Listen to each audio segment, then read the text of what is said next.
Hi guys, good afternoon. हम लोग क्या पढ़ रहे थे, याद है क्या आप लोगों को? बोलो। चैप्टर 2। और बस खत्म, इतना ही पता है। चैप्टर 2 एलिमेंट्स ऑफ प्लानिंग के बारे में बातचीत कर रहे थे, जिसके अंदर क्या बात हो रही थी?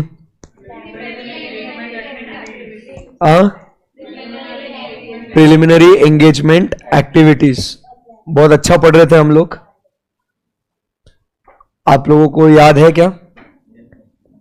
चलो, तो एक बार क्विक हम लोग रिकैप कर लेते हैं कि वेयर वी आर। सो दोस्तों, हम लोग है ना एक ऐसी बात कर रहे थे कि SA 300 ये प्लानिंग की बात करता है। और अगर हम लोग प्लान करते हैं अपना audit engagement, so we can conduct our audit in effective and efficient manner, और उसको टाइम पे भी हम लोग खत्म कर सकते हैं।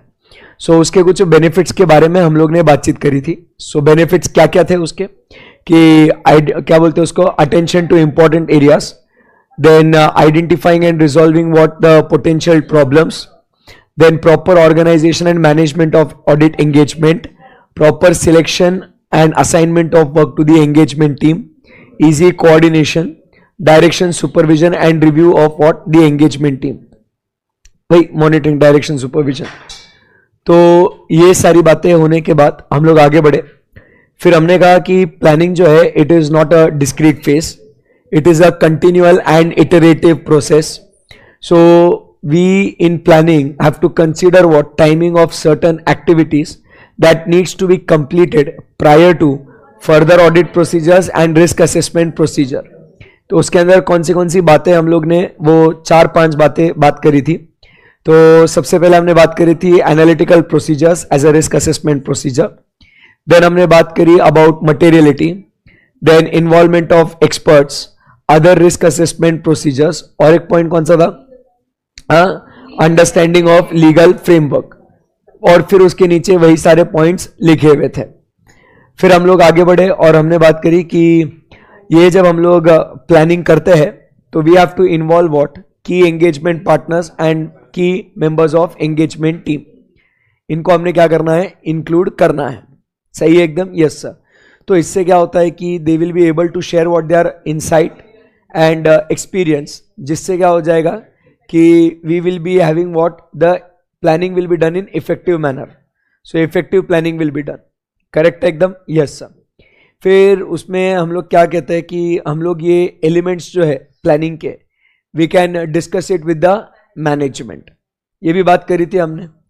तो we may consider what, discussing what the key elements of planning with the management. फिर अब ये प्लानिंग के बारे में इतना हो गया।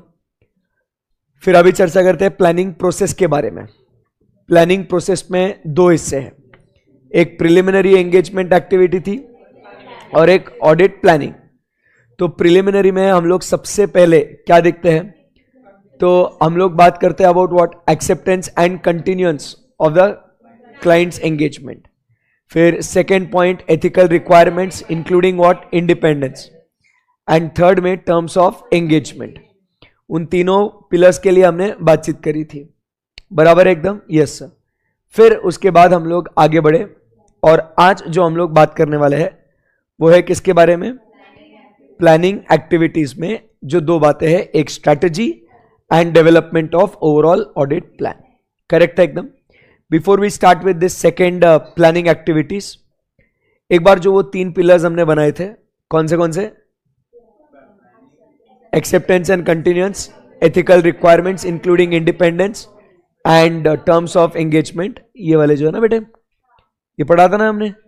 तो एक बार इसको आप नजर घुमा लो इस एक पेज पे। पिछले सेशन में सिर्फ 2 ही पेजेस पढ़े ना अपन ने, है ना? हाँ, तो उसको नजर घुमा लो, फिर आगे बढ़ते हैं।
डन, आगे बढ़े।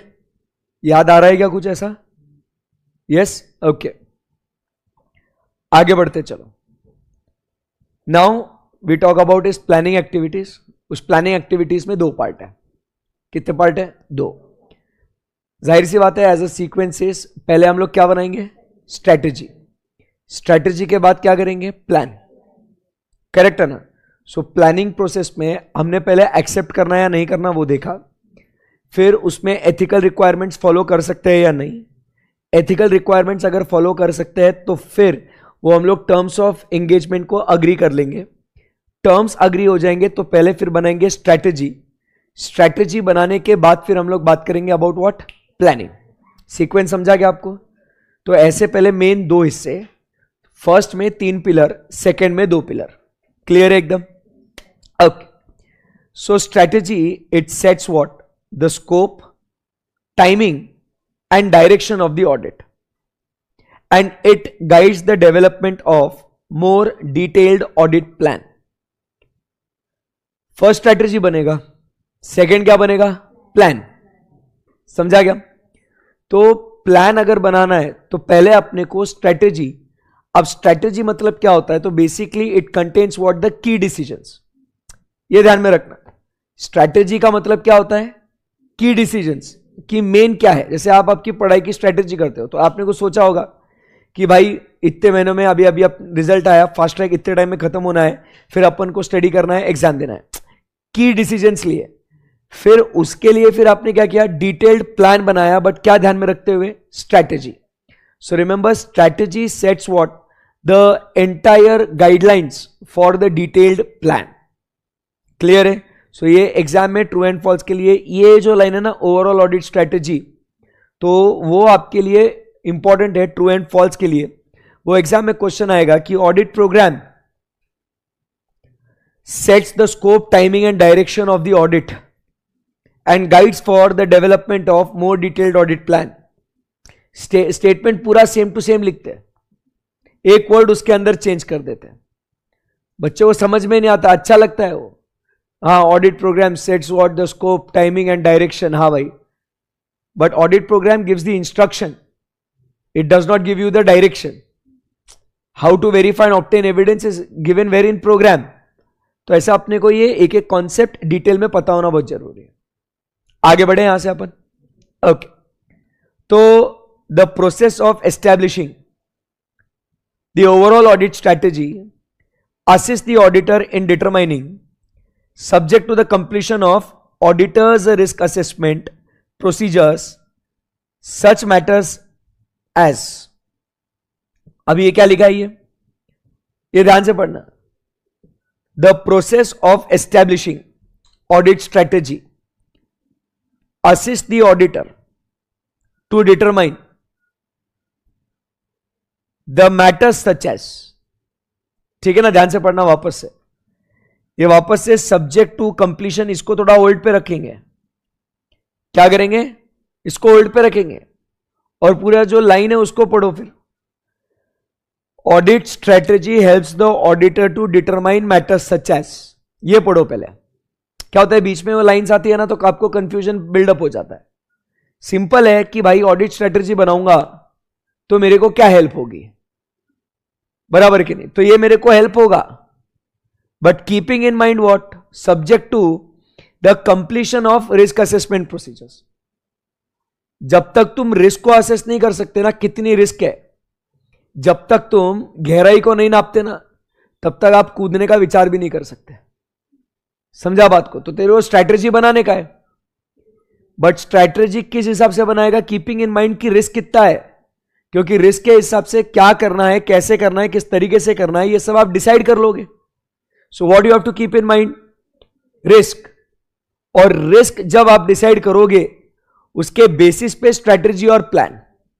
तो इसलिए वो क्या बोलता है कि you are going to consider some matters in what?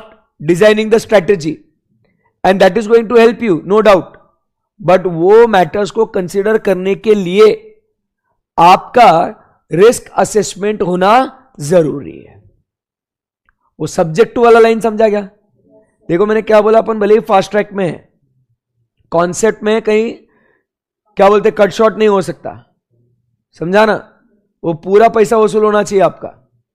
नहीं मजाक नहीं है ये, नहीं तो क्या होता फास्ट ट्रैक में दन दन दन उड़ा दिया कॉन्सेप्ट, तो बच्चे को समझ में नहीं आता कि हुआ क्या मेरे साथ। तो you have to get that clarity and you have to make sure कि आप कंटिन्यूस नोटिंग करते जाए। तो process of strategy will help you determine some matters. वो मैटर्स है नीचे 4, बट ये 4 मैटर्स को आप कब कंसीडर करोगे? जब आपका रिस्क असेसमेंट हो गया होगा तब। तो कौन सी 4 बातें? ध्यान से सुनना, बहुत डिफिकल्ट है। Point number 1 resources, number 2 resources, ध्यान से पढ़ना, नंबर 3 रिसोर्सेस भाई, एंड लास्ट में रिसोर्सेस। सो क्या बातें आपको हेल्प होगी सोच के बताओ। फर्स्ट रिसोर्सेस, सेकंड, थर्ड याद करके बोलो। चलो लास्ट, अभी come on you can do it, resources. बोलो बहुत भारी पढ़ाऊंगा, वापस से एक बार बिना देख के बोलेंगे चलो। सो कौन से मैटर्स डिसाइड करेगा ऑडिटर स्ट्रैटेजी में? रिसोर्सेस। सोचो सोचो, इजी है, हो जाएगा। बोलो रिसोर्सेस। आ रहा है रिसोर्सेस, नहीं आ रहा? चेक करो, आ जाएगा। हाँ, number 3 resources, number 4 yes, very good, आ गया ना? हाँ। सो ये 4 बातें अपने को ध्यान में रखना है, ठीक है? Yes sir.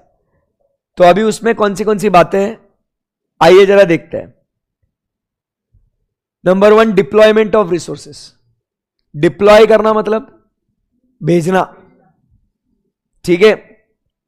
एलोकेशन मतलब जो डिप्लॉय हुए उन्हें क्या काम देना है, बराबर, एलोकेशन। फिर उसके बाद कब भेजना है? पहले तो भेजना है, फिर कौन से काम पे, टाइमिंग, बराबर, एंड लास्ट में इन सब का क्या होना चाहिए? मैनेजमेंट। सो 4 बातें कौन सी है? अभी हो गया रिसोर्स बेटे, अभी बोलना ही है। कौन सी 4 बातें? Deployment of resources, allocation of resources, timing of resources and management of resources. सही है एकदम। तो क्या कहता है deployment of resources? The resources to deploy for specific audit areas, ठीक है, such as the use of experience team members for the high risk area और involvement of the experts on complex matters. किसे भेजे? Deploy करना पड़ेगा ना, तो किसे भेजे? तो आपको दिख रहा है यहां पे कि बॉस अपना जो है रिस्क असेसमेंट प्रोसीजर हो गया ना अपना। अब अपने को पता है कहां रिस्क है, कहां नहीं है, कौन से मैटर सिंपल है, कौन से कॉम्प्लेक्स है। तो अगर डिप्लॉय करना है तो क्या करेंगे अपन? भाई ये हाई रिस्क एरिया है, तो इधर है ना एक्सपीरियंस लोगों को भेजो। मालिक एक कॉम्प्लिकेटेड मैटर है ये, इधर एक्सपीरियंस लोगों को भेजो, ये बच्चों का काम नहीं है ये। तो हम क्या सोचेंगे कि भाई किसे भेजे? डिप्लॉय करना है ना, तो to whom we are going to deploy. So वहां पे मार्जिन में लिखो who. So who will go, who will be deployed. तो एक्सपीरियंस लोगों को भेजे, एक्सपर्ट्स को भेजे, ये हम लोग को पहले सोचना पड़ेगा। क्लियर एकदम? तो number 1 point deployment of resources. Shall we proceed आगे? डिप्लॉयमेंट ऑफ रिसोर्सेस के बाद सेकेंड पॉइंट क्या कहता है? Allocation of resources. एलोकेशन कौन से, अभी इधर मालूम है ये रिस्की एरिया है, ये कॉम्प्लिकेटेड एरिया है, उधर एक्सपीरियंस लोगों को भेजना है, एक्सपर्ट्स को भेजना है, बट कितने लोगों को भेजना है, कितने लोगों को एलोकेट करना है, कितना टाइम देना है, ये भी तो इंपॉर्टेंट है ना भाई। तो स्ट्रेटजी में अपन बात कर रहे हैं एलोकेशन ऑफ रिसोर्सेस, कि कितना, हाउ मच। फर्स्ट में क्या लिखा? हु। सेकेंड में क्या लिखेंगे? How much. तो how much of the resources we are going to spend over there, बराबर है। The amount of resources to allocate, the amount, that is the number of team members assign to observe the inventory count at material, material मतलब important locations, है ना। The extent of review of other auditors work in case of group stage audit, की दूसरे auditor का काम कितना review करे, या बजट इन आवर्स कि कितने नंबर ऑफ आवर्स हम लोग क्या करें, डिवोट करें, एलोकेट करें। समझ रहे बात को। सो पॉइंट नंबर 1 बात हुई डिप्लॉयमेंट, नंबर 2 एलोकेशन। जम रहा है क्या। अभी timing, that is when. Now we know how many hours we are suppose to spend, we know that who is going to attend that particular area, but sir at what time should they go. So वो क्या कहता है, when resources are deployed we have to consider whether it is at the interim audit stage or at key cutoff dates. interim audit stage और key cutoff dates, जैसे हम लोग every quarter audit करते हैं या हाफ ईयरली ऑडिट करते हैं, या की कट ऑफ डेट मतलब 31 ऑफ मार्च को स्टॉक चेक करना है, तो we have to decide the timing कि एवरी क्वार्टर भेजे इन्हें या कोई की कट ऑफ डेट से। जैसे फॉर एग्जांपल ऑडिटर बोलेगा एक काम करेंगे भाई, 22 मार्च से कट ऑफ डेट लेते हैं, 22 मार्च से 31 मार्च जितना भी सेल्स रिकॉर्ड होता है ना उसको ध्यान से देखना पड़ेगा। पॉसिबिलिटी है कि मंथ एंड में क्या कर सके, वो इन्फ्लेट कर सके उसको। तो we have to decide the key cut off dates, we have to decide what the timing. Clear एकदम। Point number 1 deployment of resources, number 2 allocation of resources, timing of resources. And अब last में अब वो resources गए हैं तो manage करना है, मतलब we have to bring about the coordination between the them. बराबर है कि नहीं। इनमें सब ये तीनों ऊपर की जो बातें ये कोऑर्डिनेट होनी चाहिए ना, बराबर। तो इसमें सबसे पहले आपको बताना पड़ेगा मैंने कि बच्चों अगर आप जाओगे तो आपने क्या काम करना है। I have to direct you, I have to supervise your work, I have to review, बराबर है। तो उसको अपन बोलते हैं ब्रीफिंग। क्या बोलते हैं उसको, ब्रीफ करना। ब्रीफ करना मतलब आपको इंफॉर्मेशन से वाकिफ कराना कि भाई ये क्लाइंट है, इसमें ये रिस्क है, इसमें ये इंपॉर्टेंट एरियाज है, ऐसा ऐसा है, तो क्या करना चाहिए, हमने आपको ब्रीफिंग करना चाहिए। So manage, direction, supervision and then briefing. फिर आप काम करोगे, काम करने के बाद आपको इंफॉर्मेशन मिलेगी, वो इंफॉर्मेशन का आप क्या करोगे, अपने पास थोड़ी रखोगे, आप आके मुझे बताओगे सर क्लाइंट पे ना ऐसा ऐसा फ्रॉड हुआ था, सर क्लाइंट पे इंटरनल कंट्रोल जैसे से वीक है, सर उन्होंने डेटर्स बराबर से बुक नहीं किए थे, सर वो लोन का अमाउंट है ना सर वो उनके टर्म्स ऑफ लोन अग्रीमेंट से मैच नहीं हो रहा है।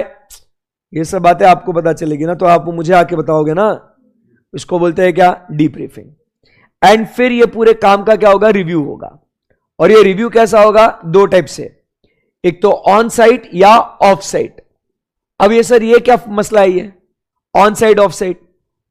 ऑन साइट मतलब प्रिंसिपल जो है या जो रिव्यूअर है या जो एंगेजमेंट पार्टनर है वो क्या करेगा, वो क्लाइंट प्लेस पे आएगा और क्लाइंट प्लेस पे आके बोलेगा बता बच्चे क्या काम किया, किधर प्रॉब्लम है, ये चेक किया क्या, वो चेक किया। इसको बोलते हैं ऑन साइट, इसको क्या बोलते हैं, ऑन साइट। फिर उसके बाद आप अगर आपको ऑफिस पे बुलाया जाता है, बेटा तू इधर आ, और फिर तेरे को ऑफिस में पूछा जाता है कि क्या है क्या नहीं है, तो इसको क्या बोलेंगे, ऑफ साइट। समझा बात को। So reviews are taken place on site और off site. Understood. So whether ये बातें आपने रिव्यू करना है and whether to complete engagement quality control reviews. अब ये पता है आपको एंगेजमेंट क्वालिटी कंट्रोल रिव्यूज, ये आपने पढ़ा था ना SQC 1, ऐसे 220 में क्वालिटी कंट्रोल रिव्यूअर आता है ना, याद है ना, वो पूरा सिग्निफिकेंट जजमेंट्स को रिव्यू करता है। वो क्वालिटी कंट्रोल रिव्यूअर क्या रिव्यू करता है, सिग्निफिकेंट जजमेंट्स को रिव्यू करता है, वो अपने को देखना है। क्लियर है एकदम। तो ये सारी बातें हमने क्या करना है दोस्तों, guys come on, these are the matters we have to consider, बराबर के नहीं, इन ऑडिट स्ट्रेटेजी। तो इससे अपने को हेल्प क्या होगी, ऑडिटर को ये हेल्प होगी, जब ऑडिट स्ट्रेटेजी बनाएगा ना तो the matters such as the following will help the auditor, assist the auditor. So assistance क्या मिलेगा उसको कि किसको डिप्लॉय करना, कब डिप्लॉय करना, कितना, एंड मैनेजमेंट। क्लियर एकदम पक्का? Yes sir. अभी अपन क्या करेंगे, पहले बजट इन आवर्स का मतलब कौन से एरिया को कितने घंटे में खत्म करना है। Timing is when, allocation is how much you are allocating. आपने इतना एलोकेट किया, बट अब वो कब स्टार्ट करना है, that is timing. When to start and how much is allocation, who is deployment, who will go deployment, how much allocation, when timing, direction, supervision, review, briefing, debriefing, quality control review, this is management. Understood? अभी हम लोग क्या करेंगे, पहले ये लिखना बाकी है ना अपना, ये लिखेंगे। क्यों? क्योंकि उसके बाद ये ऑडिट स्ट्रेटेजी के जो पॉइंट्स आप देख रहे हो, ये मेन है। ये ऑडिट स्ट्रेटेजी हो गया ना अपना, लिख के समझ के हो गया ना, यहां पे ये प्लानिंग वाला काम खत्म हो जाता है। उसके बाद छोटे छोटे बेसिक पॉइंट्स है, डॉक्यूमेंटेशन वगैरह वगैरह, एंड डायरेक्ट ऑडिट प्रोग्राम है। तो आज अपने को किसी भी हालत में इसको ट्राई करना है, फिनिश करना है अपने को, ठीक है ना? चलो, तो नोट करेंगे बढ़िया तरीके से एकदम। हॉरिजॉन्टल पेज में लिखना, 2 पेज ऐसे लिखना, तो पूरा फ्लो आपका बनेगा। एक पेज में फिट नहीं हुआ कोई बात नहीं, हेडिंग से लिंक करके अगले अगले पेज पे लिखते जाना, बट अच्छे से लिखना, क्योंकि यही जो नोट्स है वो बाद में काम में आएंगे।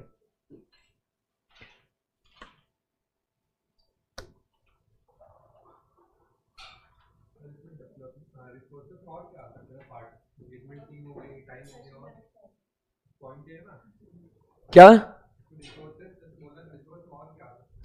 रिसोर्स में और क्या आ सकता है? टाइम है, एक्सपर्ट्स है, फिर उसके बाद एंगेजमेंट पार्टनर है, इंटरनल ऑडिटर्स है,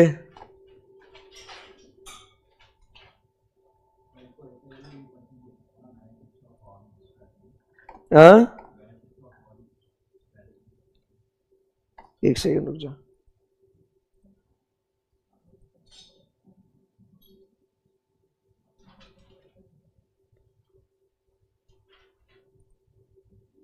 पता नहीं, हाँ अब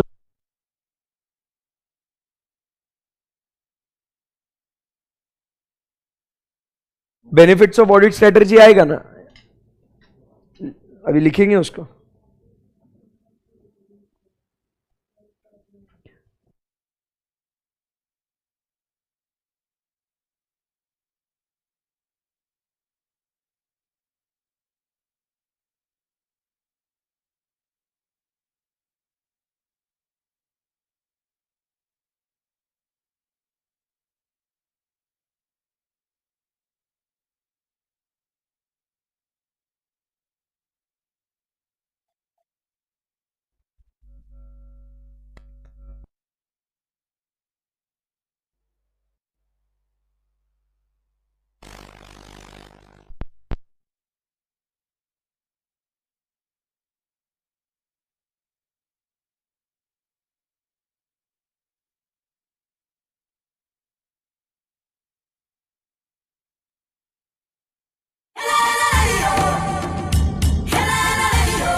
आंखों में ये दिल डूबा, महबूबा महबूबा बस ये जान ले महबूबा।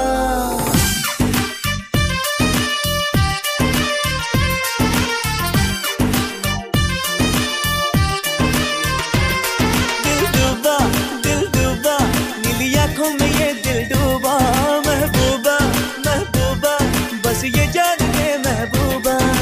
आशिक हूँ दीवाना हूँ, तेरे लिए कुछ भी कर जाऊंगा, इश्क में तेरे जीता हूँ, तेरे लिए ही मर जाऊंगा।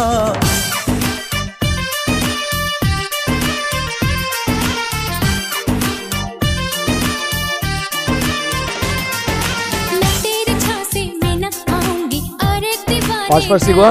क्यों ऐसी वैसी बना के बातें मुझे न तू उलझा रे। लुट जाऊंगा मिट जाऊंगा, दिल तेरा जीत के दिखलाऊंगा, पीछा ना छोड़ूंगा, चाहे जितना तड़पा। दिल डूबा नीली आंखों में ये दिल डूबा, महबूबा महबूबा बस ये जान ले महबूबा। आशिक हूँ दीवाना हूँ, तेरे लिए कुछ भी कर जाऊंगा, इश्क में तेरे जीता हूँ, तेरे लिए ही मर जाऊंगा।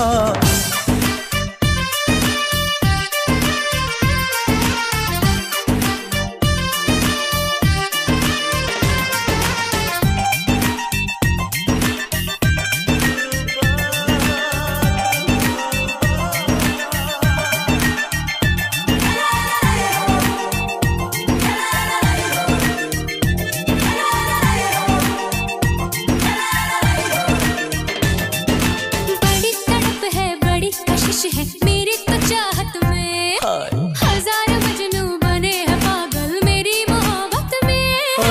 तुझे एक दिन जाने मन प्यार की लड़ियां पहनाऊंगा, देखेगा सारा जहां तुझे ले जाऊंगा। दिल डूबा नीली आंखों में ये दिल डूबा, महबूबा महबूबा बस ये जान ले। ये हो गया फर्स्ट वाला। आशिक हूँ दीवाना हूँ, तेरे लिए कुछ भी कर जाऊंगा, इश्क में तेरे जीता हूँ, तेरे लिए ही मर जाऊंगा।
आवारा नदी चल के वो खुल के सनसनाती सनन सनन, और वो है जीन सा खामोशियों की एक तरंग, ये तरंग। रिश्ता ये कैसा चलती रेत पाओ का, रिश्ता ये कैसा चलने धूप जाओ का, बोलो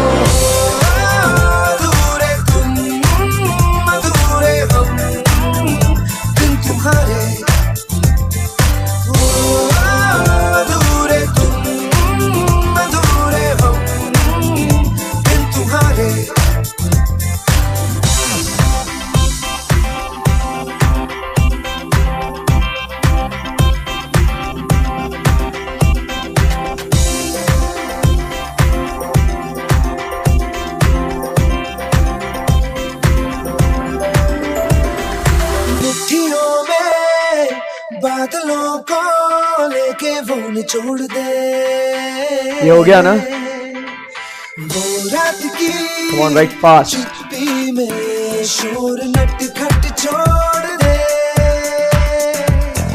मुट्ठियों में बादलों को लेके वो निचोड़ दे। वो रात की चुप्पी में शोर नटखट छोड़ दे। बेबाक है बिंदास है उसे जिंदगी की प्यास है, पास है पर दूरियां मखमली मजबूरियां हैं। अधूरे तुम अधूरे हम बिन तुम्हारे, अधूरे तुम अधूरे हम बिन तुम्हारे।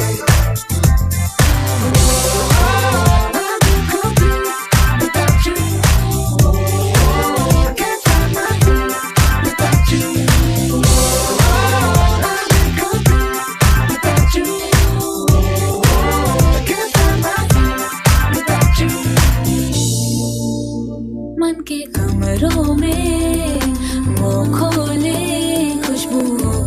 शीशियां वो साहिलों हो गया? ढूंढता है इश्क वाली सी पिया। अरे कुछ बोलो भाई।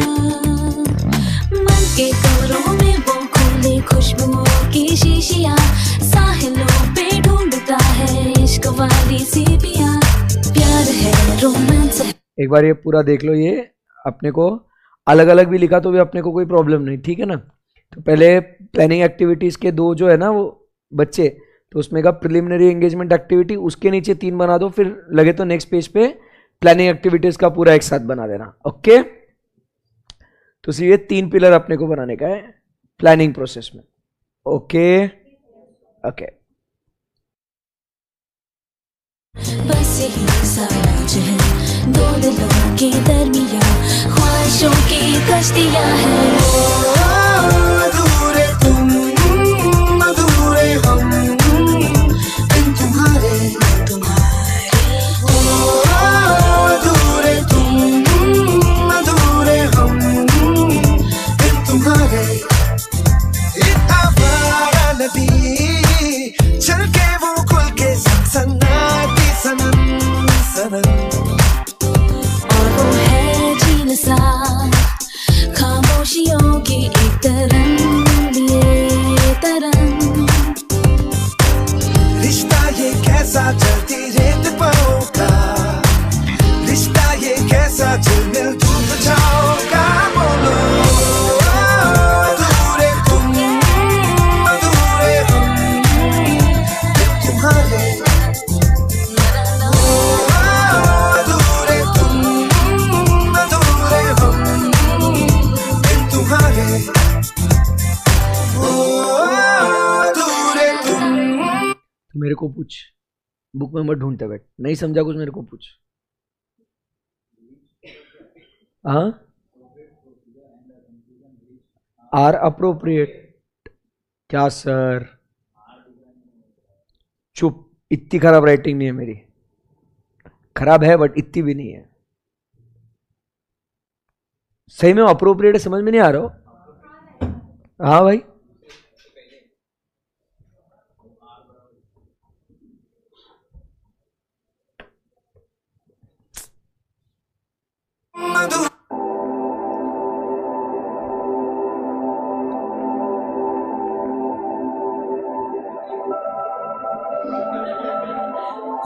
तेरा बर्थडे इसके लिए आज हम कुछ बोल नहीं सकते, नहीं तो बोलता था मैं तेरे को। आज तेरा बर्थडे है ना, इसके लिए बोल नहीं रहा हूँ कुछ तेरे को। Too many wishes, too many mistakes that we made. For the certainty we was finding love in a hopeless place.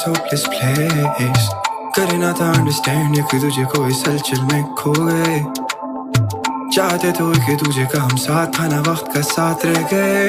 हम तुम इतना कुछ सीखे और सिखाए थे, इस दुनिया के जाल असली दिखाए थे। दिल अभी भी रखे उन लम्हों की ख्वाहिश जो सोबत ने तुम्हारी दिखाए थे। जुदाई ने तेरी कदर कराई, बेसब्र था दिल सब्र के रास्ते ले आई। नब वो ने तेज यही हकीकत थी, तेरे इश्कों का बहना मेरी इज्जत थी। मेरा कैसा गुरूर मैं समझ ना पाया, lost you and your love को यार अब का साया। गम समेटा चल पड़ा मैं गलियों में, ना मिले वो सुरूर तेरी गलियों में। जो मिला था मुझे और खिला था चमन, सूरत इतनी ऐसी थी कि मिट गए बरा। Should have never taken you for granted, आधे moments तकली काफी सारे थे frantic. आधे moments तकली काफी सारे थे frantic. आधे moments तकली काफी सारे थे frantic. आधे moments तकली काफी सारे थे frantic. Lost you and your love, now I'm tripping and lovesick.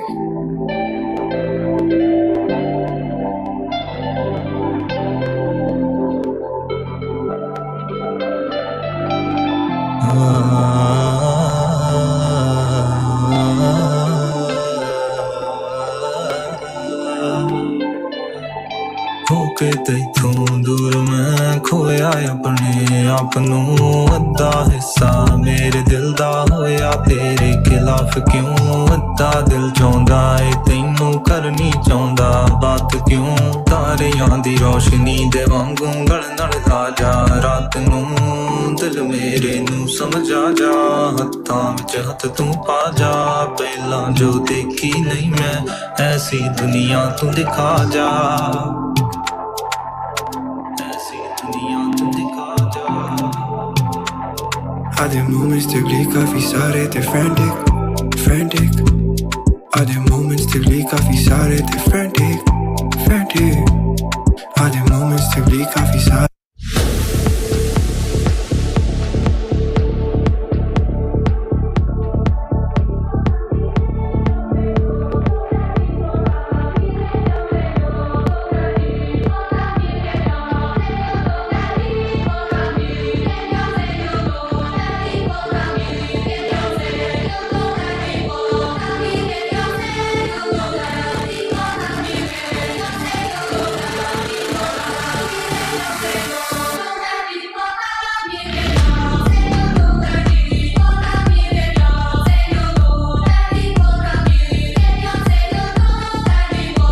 Everyone, birthday boy.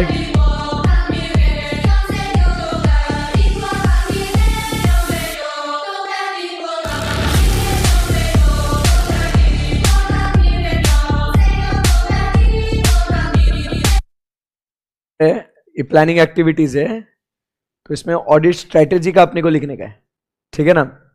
तो उसमें ये हमने how it assist the auditor, ये 4 पॉइंट हमने पढ़े, देखो रिसोर्सेज रिसोर्सेज रिसोर्सेज रिसोर्सेज।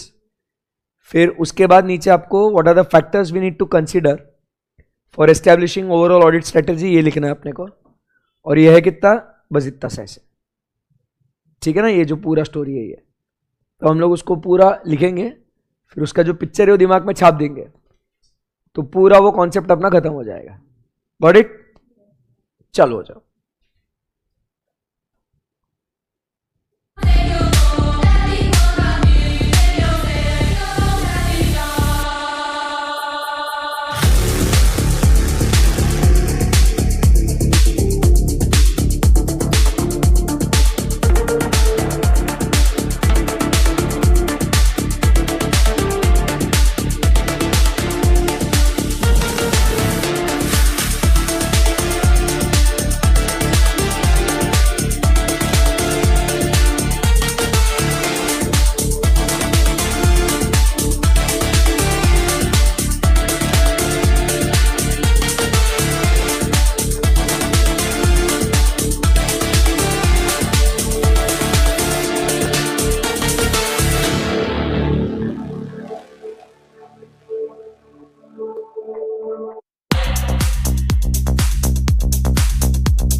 पहले क्या करना, ये जो फैक्टर्स हेडिंग लिख दिया आपने,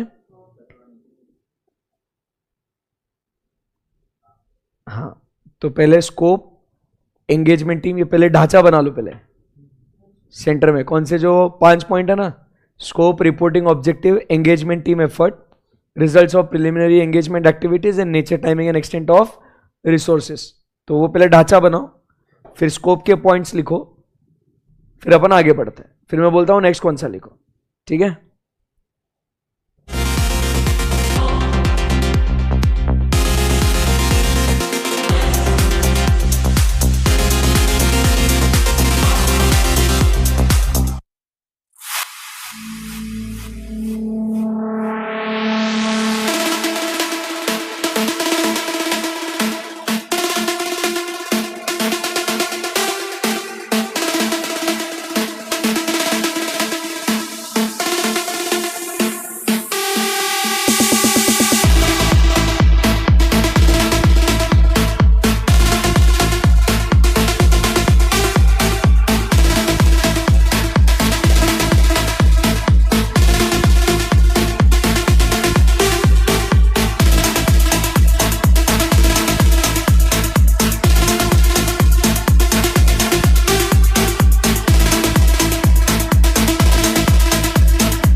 ट्रांजैक्शन, TXN मतलब ट्रांजैक्शन।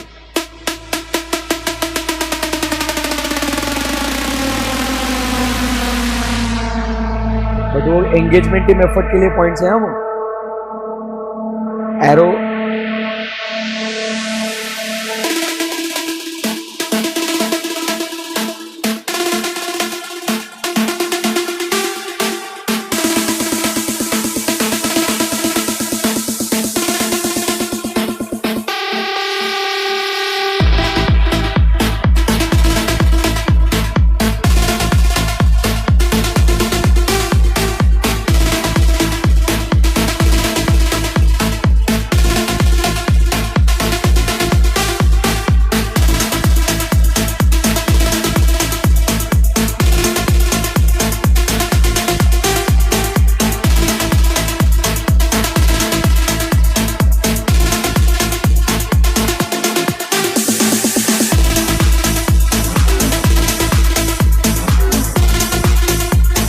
कैरेक्टरिस्टिक्स हो गया लिख के।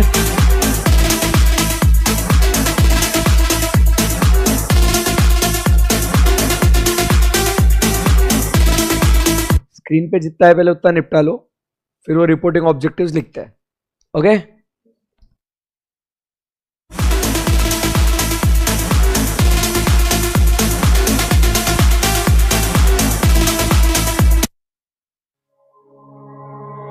All I ever wanted was to see you smiling. I know that I love you, oh baby, why don't you see?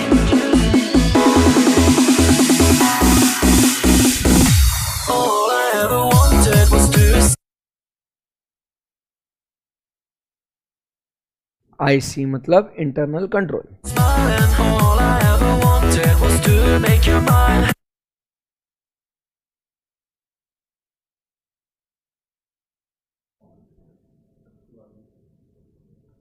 Industry development,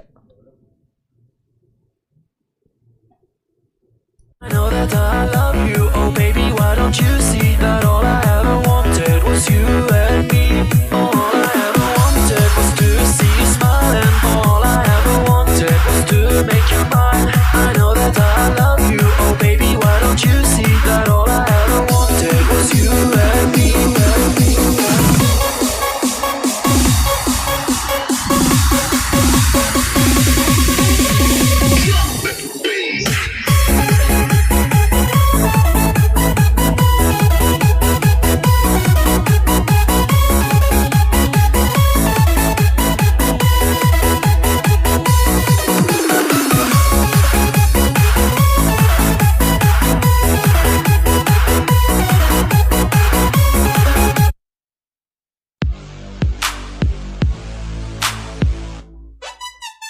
Soulja Boy, tell me.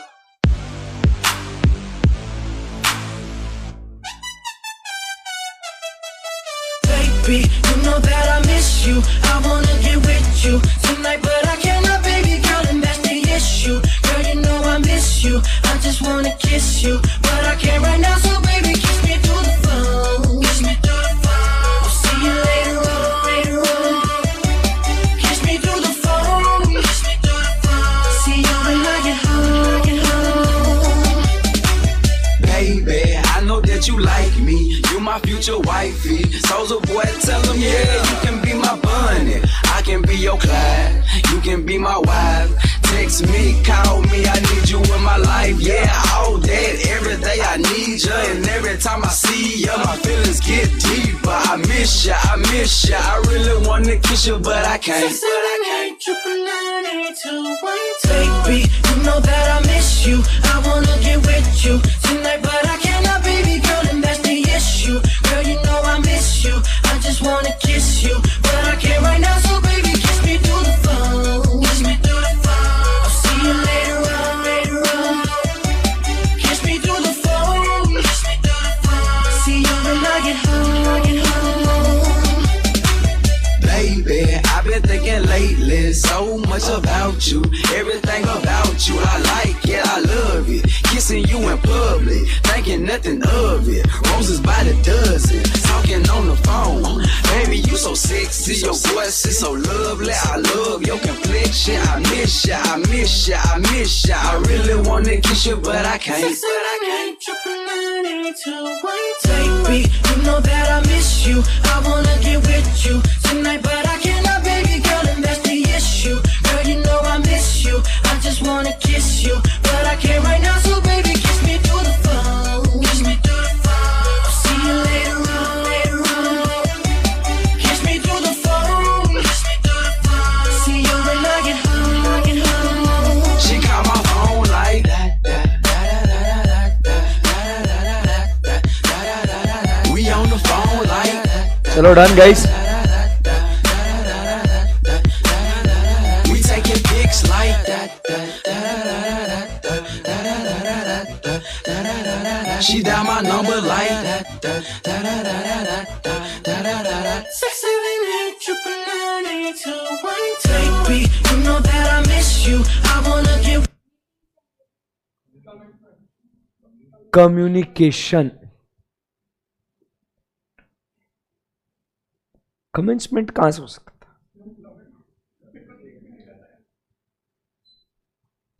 कुछ भी।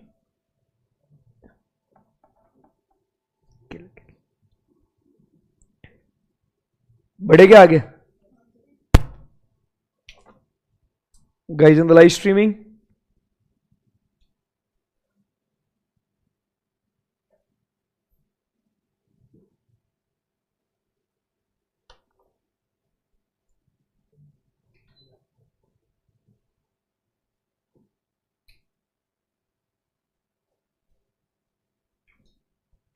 Status of audit work, एक बार एक complete view देख लो इसका।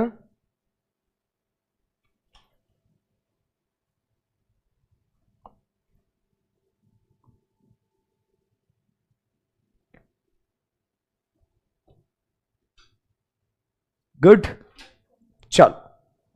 सो अभी हम लोग बात करेंगे,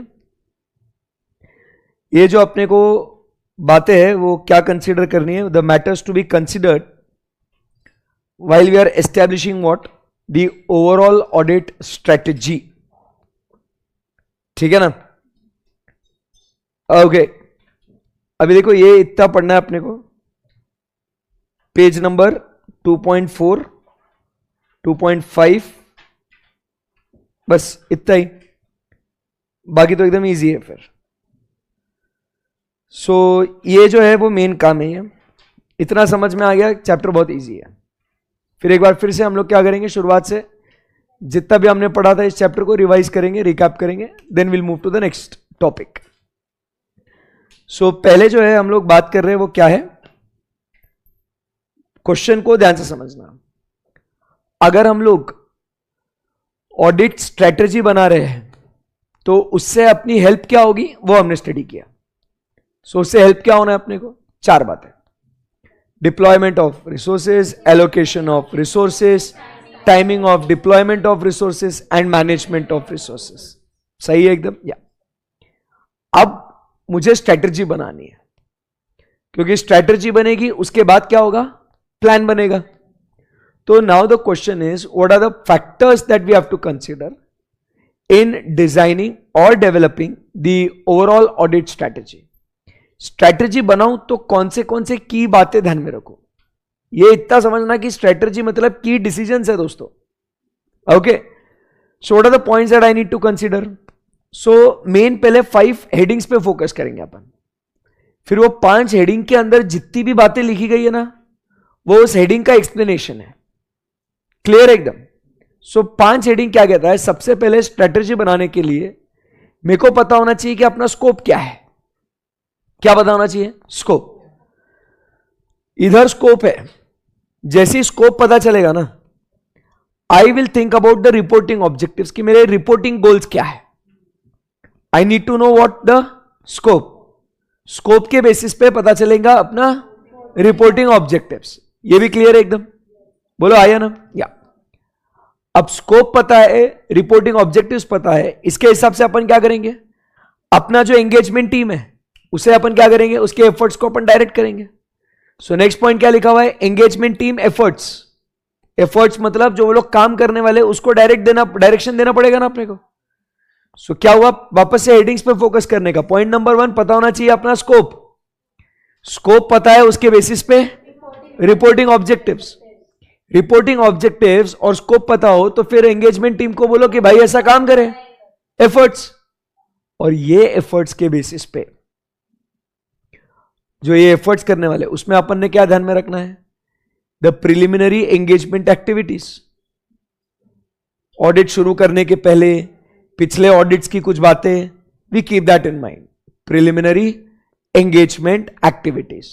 and also last point, nature, timing and extent of the resources which are available with us. तो ये 5 बातें हम लोग क्या करेंगे, इसको हम लोग कंसीडर करेंगे। कौन सी 5 बातें बताओ, स्कोप, रिपोर्टिंग ऑब्जेक्टिव्स, फिर engagement team effort, preliminary engagement activities, nature, timing and extent of resources. Good, एकदम आगे बढ़ सकते हैं यहां से, बिना देखे एक बार बोल दो, scope, reporting objectives, engagement teams effort, results of preliminary engagement activities and nature, timing and extent of resources. Question क्या था, क्या ऑडिट स्ट्रेटजी है, factors that need to be considered while establishing what, overall audit strategy. ये जमा क्या आपको, इसमें कोई क्वेरी नो। अब अपन आगे बढ़ते हैं, बुक पे पहले हेडिंग्स देख लेते हैं। अब देखिए यहां पे point number 1, identify the characteristics of the engagement that defines the scope. फिर उसके बाद असर्टन व्हाट, रिपोर्टिंग ऑब्जेक्टिव्स लिखा हुआ है क्या यहां पे, बोलो आया ना। फिर उसके बाद we have to consider what, direct what, the engagement teams effort, दिख रहा है आपको। फिर उसके बाद we consider the results of preliminary engagement activities, है ना। एंड लास्ट में nature, timing and extent of what, the resources which are necessary to perform the engagement. 5 headings हो गई आपने, इतने देना ये 5 हेडिंग। तो ये अब अपना मामला खत्म हो चुका है कि बॉस अपने को पता है कि ये 5 हेडिंग कौन से है। ये अब क्या करना है, उसके अंदर के पॉइंट्स को समझना है। वो समझ लिया, उसको याद करना है, याद हो गया, आगे बढ़ना है, ठीक है ना। और ये पूरे इस चैप्टर में यही एक क्वेश्चन है जो आपको दर्द दे सकता है। लंबा चौड़ा क्वेश्चन है ना भाई, बाकी सारे एकदम छोटे छोटे क्वेश्चन से। तो जो है अपना फोकस ये इधर होना चाहिए। ओके ओके, तो let's rock. Identify the characteristics of engagement that defines the scope. तो हम लोग बच्चों जब अपना स्ट्रेटजी बना रहे हैं तो अपने को पता होना चाहिए कि मेरा इसमें कितना काम है, the scope of my work. तो the scope of work is dependent upon the characteristics of the engagement. मैं क्या काम कर रहा हूं वो डिफाइन करेगा कि मुझे कितना काम करना है। The character, the nature of the work will define the scope of my work. मैंने ऑडिट में कितना काम करना है वो डिपेंड करता है मैं क्या काम कर रहा हूं उसके ऊपर। समझा है नहीं समझा? कम ऑन गाइस, रिस्पॉन्ड करो, कुछ तो बोलो भाई। So I have to first identify what characteristics of the engagement, because that characteristics of engagement is going to define the scope of my engagement. Clear ekdam? So identify the characteristics of the engagement that defines the scope. Now the question is कि sir ऐसा characteristic में क्या आता होगा? सवाल क्या है अभी? ऐसा कैरेक्टरिस्टिक में क्या आ रहा है सर कि जिसके बेसिस पे आप बोल रहे हो कि भाई ये देख ये कैरेक्टर है, इससे जो है ना तेरा ऑडिट का स्कोप डिफाइन हो रहा है। तो ऐसी कौन सी बातें हैं? पॉइंट नंबर 1 वो कहता है the applicable financial reporting framework applicable to the entity, FRF, financial reporting framework of the entity. अब आप समझिए ना, मैं अगर कंपनी ऑडिट कर रहा हूं तो schedule 3 is the applicable financial reporting framework. Bank audit कर रहा हूं तो 3rd schedule is the applicable financial reporting framework. हर एक एक्ट अपना अपना एक फाइनेंशियल रिपोर्टिंग फ्रेमवर्क प्रेजेंट करता है। यह बात समझे क्या आप लोग? तो मेरा काम क्या होता है? I have to see that whether these financial statements are prepared and presented as per that applicable financial reporting framework. So मेरे ऑडिट का स्कोप क्या है भाई? बच्चों बोलो, ऐसा चुप चुप मत बैठो। मेरा ऑडिट का स्कोप क्या है? It is dependent upon what? The financial reporting framework. So that is the characteristic, the financial reporting framework that is going to define my scope of the entire audit engagement. समझ में आएगा आपको? Okay देखो, आप old syllabus में भी ये 5 बातें आप पढ़ते थे, बट इसके अंदर का कंटेंट नहीं था। इसके अंदर का कंटेंट ये फाइनल में था, तो इंस्टीट्यूट ने यहां से उठा के, फाइनल से उठा के इंटर में डाल दिया, ये अंदर के पॉइंट्स भी डाल दिए। आप बचपन में आप सिर्फ हेडिंग पढ़ के खुश हो जाते थे, 5 बातें ओके हो गया। अभी इसके डिटेल्स है, सो ध्यान से सुनिएगा। पहले एप्लीकेबल FRF बराबर है। दूसरा, nature of the business segments to be audited including the need for specialised knowledge. Business में अलग अलग सेगमेंट्स होता है, ठीक है ना। हर कंपनी क्या करता है, अलग अलग सेगमेंट्स में काम करता है। टाटा मोटर्स काम करता है अलग अलग सेगमेंट्स में। जैसे हम बात करते हैं, नहीं टाटा मोटर्स की बात कर रहा हूं, टाटा ग्रुप की बात नहीं कर रहा हूं। तो वो बात करता है पहले तो हैचबैक, सिडान, SUV, ट्रक्स, बराबर के नहीं, बसेस उसमें है वो। फिर उसमें पेट्रोल, डीजल, इलेक्ट्रिक व्हीकल्स, ठीक है ना। Jaguar land rover premium luxury segment, economical segment. तो भाई मुझे जब मैं ऑडिट कर रहा हूं तो मुझे ये भी बात ध्यान में रखनी है कि अपना जो ये बिजनेस है जिसका ऑडिट हम लोग कर रहे हैं, ये कौन से सेगमेंट्स में काम करता है, और जो जो उनका सेगमेंट है उस सेगमेंट का ऑडिट करने के लिए मुझे भी तो कुछ खास ध्यान होना चाहिए। और आप समझिए अकाउंटिंग स्टैंडर्ड नंबर 17 A17 ये बात करता है अबाउट सेगमेंट रिपोर्टिंग, ठीक है ना। और अपने को एसए नंबर 501 हम लोग आगे पढ़ेंगे। एसए 501 का थर्ड अपने को बोलता है कि सेगमेंट इंफॉर्मेशन के ऊपर भी अपने को रिपोर्टिंग करना है। तो मेरा जो स्कोप है वो किसके बेसिस पे डिसाइड हो रहा है? एक तो एफआरएफ, दूसरा तुम्हारा अलग अलग सेगमेंट कौन सा है भाई, क्योंकि वो सेगमेंट को भी मेरे को चेक करना है, क्योंकि अलग अलग सेगमेंट्स में जो आप काम कर रहे हो उसके ऊपर रिपोर्टिंग होना चाहिए। मेरे प्यारे बच्चों, आपको कॉन्सेप्ट समझ में आना बहुत जरूरी है। फोकस अपना होना चाहिए कि सर मेरे को ये समझ में आना चाहिए, याद हो रहा है या नहीं हो रहा वो मत सोचो। Focus is whether you are able to understand. So point number 1, FRF will define my scope. अलग अलग सेगमेंट्स में जो आप बिजनेस कर रहे हो, बराबर है कि नहीं, अलग अलग सेगमेंट्स में जो आप बिजनेस कर रहे हो उसमें क्या है भाई, आपको वो सेगमेंट्स कौन से हैं और उसको ऑडिट करने के लिए आपको क्या स्पेशलाइज नॉलेज चाहिए, क्या समझा क्या बात को? Yes sir. सो ये हो गया अपना second point. Number 3, industry specific reporting requirements required by industry regulator. अगर आप बैंक हो, आरबीआई आपके ऊपर रिपोर्टिंग रिक्वायरमेंट्स लगाता है। अगर आप एनबीएफसी हो, आरबीआई लगाता है। अगर आप एनबीएफसी हो बट आपका रेगुलेटर कोई और है, जैसे कि सेबी, बराबर है कि नहीं, तो उसके हिसाब से आपको रिपोर्टिंग रिक्वायरमेंट करना है। अगर आप टेलीकॉम में हो तो ट्राई आपके ऊपर रिपोर्टिंग रिक्वायरमेंट लगाएगा। अगर आप मनी चेंजर हो, फॉरेन करेंसी एक्सचेंज आप ये करते हो, तो आरबीआई आपके ऊपर रिक्वायरमेंट लगाता है।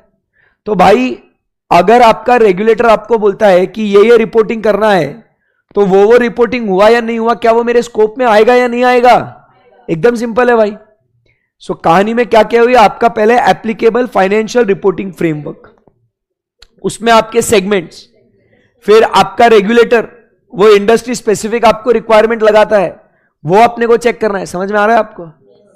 उसके बाद आगे the expected use of audit evidence obtained in previous audits. पिछले ऑडिट्स में जो आपको एविडेंस मिला उसको कितने हद तक आप यूज कर सकते हैं, उसके हिसाब से आपका स्कोप डिफाइन होगा। समझने की कोशिश कीजिए। जैसे ये इधर इलिस्ट्रेशन देखिए, फाइनेंशियल ईयर 1 फाइनेंशियल ईयर 2, बड़े आराम से समझो भाई, स्कोप को डिफाइन करना है अपने को। फाइनेंशियल ईयर 1 फाइनेंशियल ईयर 2 मैं ऑडिट कर रहा हूं, फाइनेंशियल ईयर 2 का भी। फाइनेंशियल ईयर 1 में मैं आया, इंटरनल कंट्रोल्स को चेक किया, अच्छे लगे इंटरनल कंट्रोल्स, कोई दिक्कत नहीं है। अब ऐसे लग रहा है तमाम बातों को मद्देनजर रखते हुए कि yes it is expected and it is possible कि मैं फाइनेंशियल ईयर 1 में जो इंटरनल कंट्रोल्स ओवर सेल्स अच्छे हैं, उस पर जो एविडेंस मैंने ऑब्टेन किया था वो मैं फाइनेंशियल ईयर 2 में भी यूज कर सकता हूं और उसके बेसिस पे ऑडिट भी कर सकता हूं। तो बताइए, फाइनेंशियल ईयर 2 में मैंने इंटरनल कंट्रोल ओवर सेल्स दोबारा से चेक करने की आवश्यकता है क्या? मेरे स्कोप में वो आएगा क्या? नहीं, क्योंकि I am using it, the evidence obtained in the previous audits, so my scope में वो कवर नहीं होगा। बट अगर बोल दिया कि नहीं नहीं भाई क्या कुछ भी बोल रहे सर, वो पिछले ऑडिट की बात है सर, वो जमाना गया सर, अभी वो अभी नया है, ये नए रिस्क, नए थ्रेट, नया environment, you can not use it. Okay, मेरे स्कोप में वो चीजें ऐड हो जाएगी। बट कहना क्या चाहता हूं, मैं वो यूज कर सकता हूं या नहीं कर सकता हूं, क्या उसके बेसिस पे मेरा ऑडिट का स्कोप चेंज होगा क्या? यही तो बात कर रहे हैं कि मेरा स्कोप कौन सी बातों के ऊपर निर्भर करता है, डिपेंडेंट अपॉन व्हाट। समझ में आया? एकदम दिमाग खुला रख के पढ़ो। सो कौन सी 4 बातें हो गई दोस्तों? चलो, एक तो फाइनेंशियल रिपोर्टिंग फ्रेमवर्क, उसमें अलग अलग segment, regulator and expected use of audit evidence. Are we good? समझ में आया आपको? ये जो लिखना था वो लिखा क्या आपने? FI1, FI2, evidence, expected use.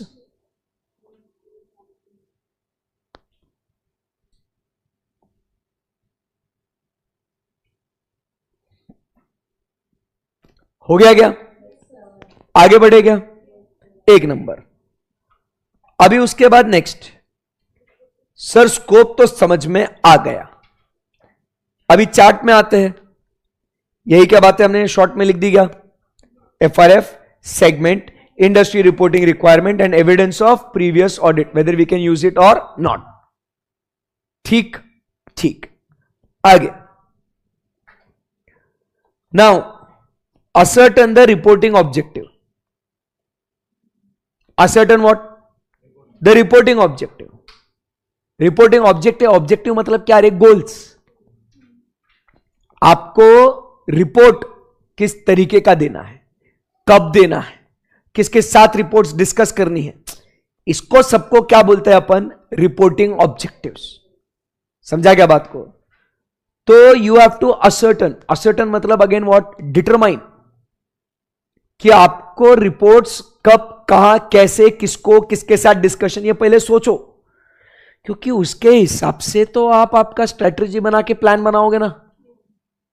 नहीं समझे बात को? आप मुझे बताइए, मैं यहां पे आपको पढ़ा रहा हूं, मैंने कुछ बातें दिमाग में रखनी चाहिए, वो ये है कि आपका अटेम्प्ट कब है, ऐसा ध्यान में रखना चाहिए क्या मैंने? और उसके हिसाब से आपने पूछा मेरे को, सर अपना बैच कब खत्म होगा? 4-5 महीने में हो जाएगा खत्म। पूरा एकदम ऐसा डिटेल में पढ़ाऊंगा ना, एक एक वर्ड, एक एक ऐसा, तुम मतलब माशाल्लाह मजा आ जाएगा। आप क्या बोलोगे? पढ़ाओ सर, आते हैं हम, बाय। क्योंकि वो गोल जो है वो आपका अचीव ही नहीं हो रहा ना। तो मैंने जब अपना स्ट्रेटजी बना रहा हूं तो मैंने ध्यान में रखना चाहिए कि मेरे को ये रिपोर्ट्स कब तक देनी है, उसके हिसाब से स्ट्रेटजी बनाएगा ना। समझा क्या बात को? So ascertain the reporting objectives of the engagement to plan the timing of the audit and the nature of communications required, कि किस टाइप का कम्युनिकेशन करना है, कब आपको काम करना है, timing of the audit and the communications that are to be made. समझा क्या? एग्जाम्पल्स की बात करते हैं।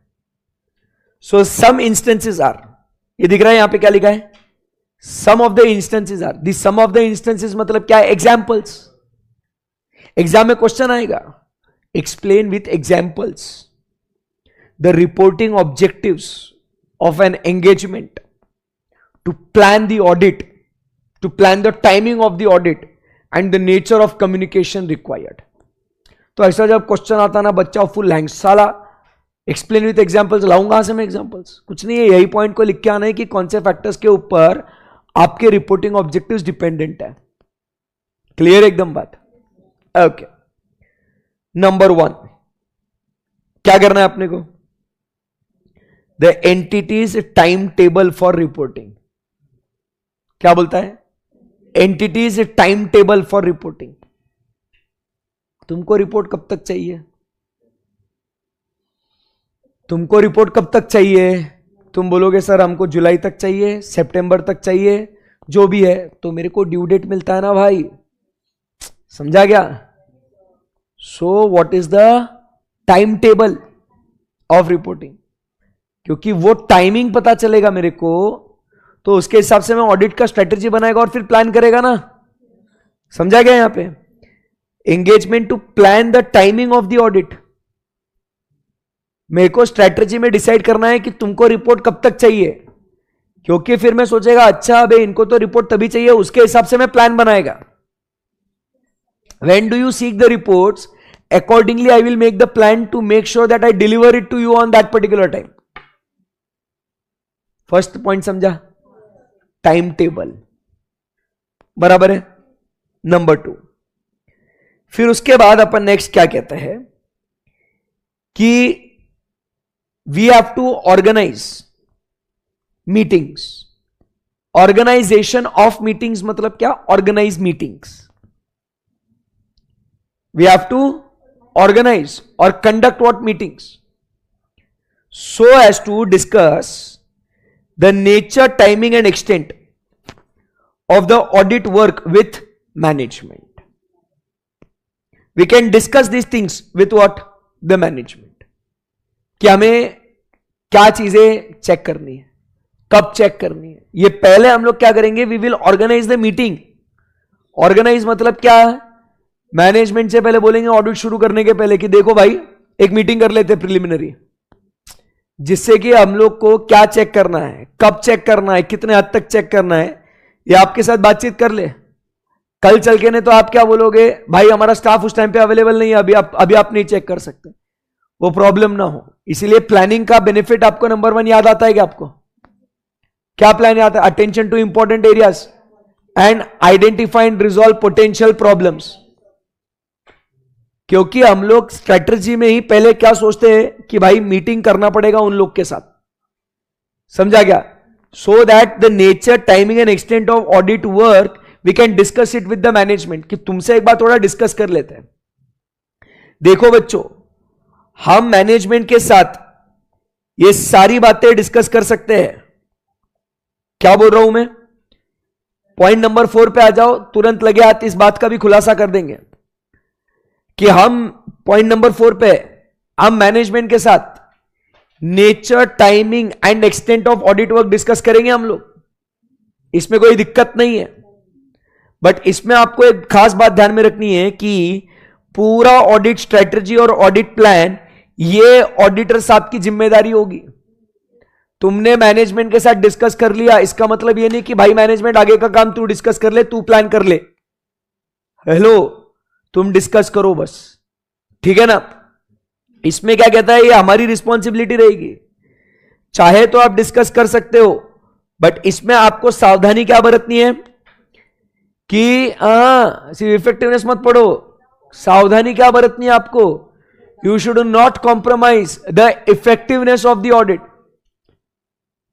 तुमने तुम्हारे ऑडिट का जो इफेक्टिवनेस है ना, अब तुमने इतना डिस्कस कर लिया, तो अब वो ऑडिटर क्या चेक करने वाला है, कितना चेक करने वाला है, कोई सरप्राइज एलिमेंट ही नहीं रखा, तो क्या हो जाएगा? ऑडिट का फायदा ही नहीं होगा ना फिर. तो उसको पता है कि ऑडिटर क्या चेक करना है, कितना चेक करना है, तो उस केस में क्या हो जाएगा? वो तो जहां जहां फ्रॉड किया उसने वो तो ठीक कर देगा ना उसको, कभी उसकी चोरी पकड़ी नहीं जाएगी. तो ये बात ध्यान में रखनी है कि आप चाहे तो उनसे आप कितना काम, क्या काम डिस्कस कर सकते हो, बट कितना डिस्कस करना, उतना ही जिससे आपके ऑडिट की इफेक्टिवनेस की, एफिशिएंसी को कॉम्प्रोमाइज ना हो. जैसे हम लोग चैप्टर नंबर 5 में पढ़ेंगे, तो आपको एक इंस्टेंस आएगा ट्रेड रिसीवेबल्स को लेके.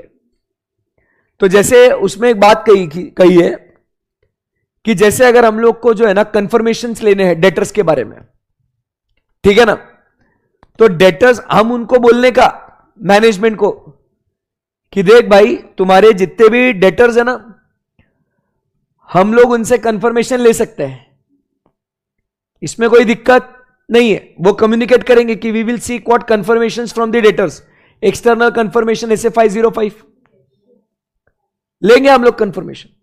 ये मत बता कौन से डेटर्स है, कैसे सिलेक्ट करोगे, जस्ट टेल देम हम लेंगे confirmation, but don't tell by who. और अगर अगर अगर अगर बोलना भी है कि मैं ये जो है ना ये इसका कंफर्मेशन लेने वाला हूं, तो ये कब बोलने का? पहले मैनेजमेंट से फाइनल डेटर के बैलेंसेस आने दो, ट्रायल बैलेंस आने दो उनसे, फाइनल, उसको फाइनल डेटर बैलेंस, लेजर बराबर है क्या? हां सर, अब कोई दिक्कत नहीं ना, देख मैं अब इनसे जो है ना कंफर्मेशन लेने वाला हूं मैं. समझा क्या? अब थोड़ी ना वो कुछ चोरी कर सकता है. वो बोलेगा अभी क्या है, हाथ में आ गया ना, अभी फाइनल लिस्ट आ गया. अब अगर बोलेगा अरे नहीं सर ये वाला इसमें थोड़ा हमारा एंट्रीज रह गया, अच्छा साले लगे प्रोफेशनल स्केप्टिसिज्म, पोटेंशियल मिसस्टेटमेंट दिख रहा है. समझा क्या? या तो वो बोलेगा सर ये वाले डेटर से कंफर्मेशन मत लो, बाकी चाहिए उससे लो. क्यों बे भाई, उससे क्यों नहीं लेना, क्या प्रॉब्लम है? वो रीजंस बोलेगा वो, अरे सर उससे डिस्प्यूट है, ऐसा है. अपन को वो रीजन जस्टिफाइबल लग रहे हैं नहीं लग रहे वो चेक करना. समझा? बट आप इनसे ये बातें डिस्कस कर सकते हो, बट कितना डिस्कस करना कि आपके ऑडिट की इफेक्टिवनेस कॉम्प्रोमाइज ना हो। तो पॉइंट नंबर 4 और वहां पे ऊपर कनेक्ट हुआ गया। तो हमने मीटिंग को ऑर्गेनाइज करने का क्या बच्चों? यस। उस मीटिंग में क्या डिस्कस करेंगे? Nature, timing and extent of the audit work that we are going to perform. समझा गया? But this remains the auditor's responsibility to plan and to strategise. He may discuss, but care is to be taken that it does not compromise effectiveness of the audit. जमा क्या? पक्का एकदम? Yes, best है। चल,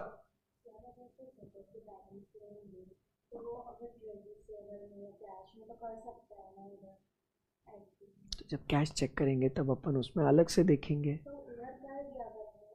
इसे नहीं हो क्या कंफर्मेशन जब अपन वो ऐसे पढ़ेंगे ना बाबू, तब कंफर्मेशन अकाउंट बैलेंस का भी हो सकता है, उसके एलिमेंट्स का भी हो सकता है, जो आपको सही लगे उसका हो सकता है, कोई दिक्कत नहीं उसमें। अभी ऐसे 505 पढ़ेंगे ना आगे, ठीक है ना? या सो सेकेंड पॉइंट समझ में आएगा? हेलो। फिर अब मिली लिए है मैनेजमेंट को, तो और क्या करेंगे? Discussion with the management regarding the expected type and timing of the reports to be issued. कौन से टाइप का रिपोर्ट चाहिए आपको एंड वो आपको कब कब चाहिए to be issued, including the auditor's report. अभी कभी कभी क्या होता है, टाइप ऑफ ऑडिट रिपोर्ट, दो टाइप के ऑडिट रिपोर्ट्स होते हैं, एक कंप्लायंस बराबर है और एक फेयर प्रेजेंटेशन, दो टाइप की रिपोर्ट होती है। दूसरा, हम जब ऐसे 710 पढ़ेंगे तो उसमें भी दो रिपोर्टिंग रिक्वायरमेंट्स होती है, एक करस्पॉन्डिंग फिगर्स एंड एक comparative financial statements. Corresponding figures में we give our opinion only on the current period and comparative financial statements में we give our opinion on both the periods. तो कौन सा type का रिपोर्ट देना है वो भी डिस्कस कर लेंगे कि आपको कौन से टाइप का रिपोर्ट चाहिए और कब चाहिए। The timing of the reports, कभी कभी क्या होता है, आपको जैसे जैसे जो काम काज हो रहा है वैसे आपको उसका प्रोग्रेस रिपोर्ट अपडेट चाहिए। जैसे हम लोग आगे भी पढ़ेंगे कि जैसे ऑडिटर को सिग्निफिकेंट डेफिशिएंसीज मिलती है इंटरनल कंट्रोल में, जैसे जैसे ऑडिट होते जाता है वो मैनेजमेंट को इंटरनल कंट्रोल की वीकनेसेस बताते जाता है। तो जरूरी नहीं है कि हम लोग सिर्फ ऑडिट रिपोर्ट की बात करें, उसके अलावा और कौन से रिपोर्ट्स चाहिए, तो इंटरनल कंट्रोल के वीकनेसेस, कंप्लायंसेस के रिपोर्ट्स, तो वो भी अगर आपको चाहिए तो वो पहले उनसे डिस्कस कर लो। तो पहले क्या काम करने वाले हैं वो डिस्कस कर लेंगे, वो काम में क्या रिपोर्ट आपको चाहिए, वो कब आपको चाहिए, किस टाइप की रिपोर्ट चाहिए, इंक्लूडिंग ऑडिट रिपोर्ट, वो भी डिस्कस कर लो। मीटिंग कर ही रहे हो तो ये सब बातें आप डिस्कस कर ही लो। उसके बाद again discussion with the management regarding expected communications on the status of audit work throughout the engagement। क्या काम हुआ है, कितना काम पेंडिंग है, किसके साइड से पेंडिंग है, आपके साइड से, हमारे साइड से, बराबर है कि नहीं? तो आप ये भी बातें उनसे डिस्कस कर लीजिएगा कि भाई what is the status of audit work, उसके बारे में भी क्या आपको टाइम पे अपडेट चाहिए क्या, तो हम प्रोवाइड कर देंगे। तो आपको ये फर्स्ट के बाद सेकंड, थर्ड, फोर्थ आपको समझ में आया क्या क्या बातें हो रही है कि सेकंड, थर्ड, फोर्थ पॉइंट में we are discussing what with the management, कि पहले हम मीटिंग ऑर्गेनाइज करें और उनको हमारे ऑडिट का कामकाज बता दिया। फिर सेकंड, देखो 1 के बाद मैंने 2 किधर लिखा है, 4 को 2 लिखा है। तो ऑडिट का क्या क्या काम करने वाले हैं, नेचर, टाइमिंग, एक्सटेंट, वो तो बता दिया, बट ऑडिट से ही रिलेटेड स्टेटस भी बताना है क्या तुमको, वो भी बता दो। और फिर स्टेटस के बाद थर्ड में काम कंप्लीट हो गया ना, तो आपको ये रिपोर्ट कौन से टाइप की चाहिए, कौन से टाइप की चाहिए, including what the audit report. समझ में आएगा आपको? सो हमने नंबरिंग कैसे चेंज किया, पहले audit work, status of audit work, then the audit report. Discussion करने का है, मैं सीक्वेंस बुक में कैसा भी उल्टा पुल्टा लिखने दो, हमें अपना सीक्वेंस लॉजिकली क्या बोलता है, अभी आप मैनेजमेंट में ऑडिटर है, अपना मीटिंग चल रही है, मैं तुमको बता रहा हूं कि this is the nature time in extent of my audit work, बराबर। फिर आप बोलोगे भाई ये काम करेगा ना ऐसे, इसका जो काम हो रहा है ना ये कैसे कैसे कब हो रहा है उसका स्टेटस बताते जा भाई। मैंने बोला ओके सर बता देंगे। फिर स्टेटस के बाद इवेंचुअली काम खत्म हो जाएगा ना, तो भाई हमें ये टाइप का रिपोर्ट चाहिए, ये टाइमिंग्स पे चाहिए, ऑडिट रिपोर्ट भी ये टाइम पे दे देना। ओके सर, समझा गया आपको? नंबरिंग क्यों अपन ने वैसे किया है, ओवर। फिर ये अपना डिस्कशन हुआ किसके साथ, मैनेजमेंट के साथ। अभी मैनेजमेंट के साथ डिस्कशन करने के बाद मैं तो चला, किधर गया, मैं अभी अपने ऑफिस में गया।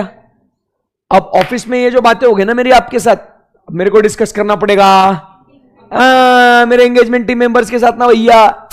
लॉजिक लगाने का रे बहुत इजी है। जब भी आप ऑडिट को प्रोसेस के माध्यम से पढ़ोगे तो आपको डेफिनेटली वो समझ में भी आएगा और इजी भी लगेगा। बच्चे क्या करते हैं, इसको रट ही लेते हैं, ये इसको प्रोसेस में जीते ही नहीं है। इसको आज से पहले नहीं पढ़ा सर ऐसे ऑडिट। लिव द प्रोसेस, क्या लिखा है इसमें। देन अब हम लोग कम्युनिकेशन करेंगे among what the engagement team members. अब उनको बताएंगे, अबे वो क्लाइंट जो है ना वो बोल रहा था कि this is the expected and क्या बोलते हैं उसको, टाइमिंग ऐसा, उसको रिपोर्ट्स वगैरह चाहिए। तो अपन उनसे बात करेंगे और उनको क्या बोलेंगे, पहले हम कम्युनिकेशन करेंगे, बराबर के नहीं। अब हम लोग कम्युनिकेशन करेंगे एक दूसरे में कि बाबा अपने को अभी ये सब काम करने का है 2, 3, 4 में, तो अपने को कब कब मिलना है, expected nature and timings of communications among the team members. तो हम उनको बता देंगे कि what is the nature of communication. अपन आपस में मिलने का, अभी भाई देख उसको ये काम करना है, तो अभी अपन मिलते हैं ना, तो अपन मिलके अपन क्या बात करेंगे, भाई तेरे को कुछ फ्रॉड पता चला गया, तेरे को कुछ रिस्क पता चला गया, भाई प्रोफेशनल स्केप्टिज्म मेंटेन करें। अपन डिस्कशन करके क्या करेंगे, यही तो बातें करेंगे ना। What is the nature of communication, ऐसा पढ़ो, nature of communication, timing of communication, ऐसा पढ़ो तो समझ में आएगा आपको।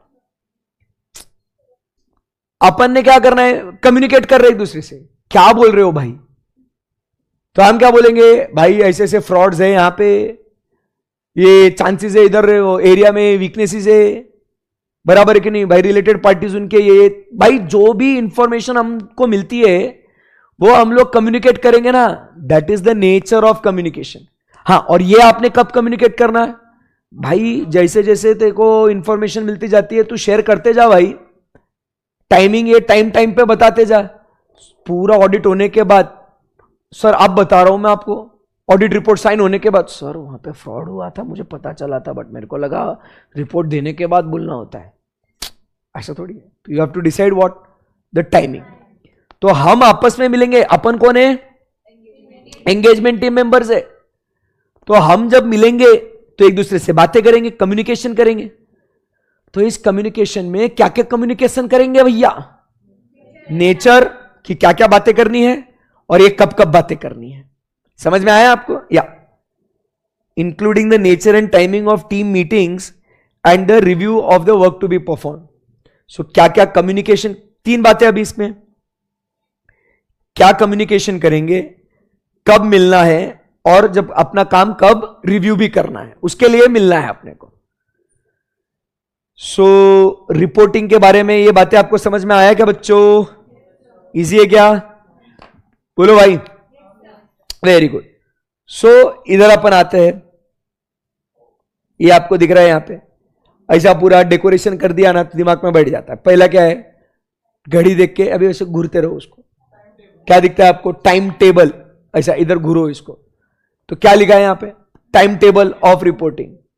फिर अभी ये दोनों बैठे ऐसे है ना, ये कौन है, ये दोनों मैनेजमेंट और अपना ऑडिटर है, बराबर है कि नहीं। तो दोनों क्या कर रहे, डिस्कस कर रहे, क्या डिस्कस कर रहे, nature timing of work, expected status of the work, and क्या बोल रहे हो अपन उसको, बोलो ना, expected timing and type of reports including audit report.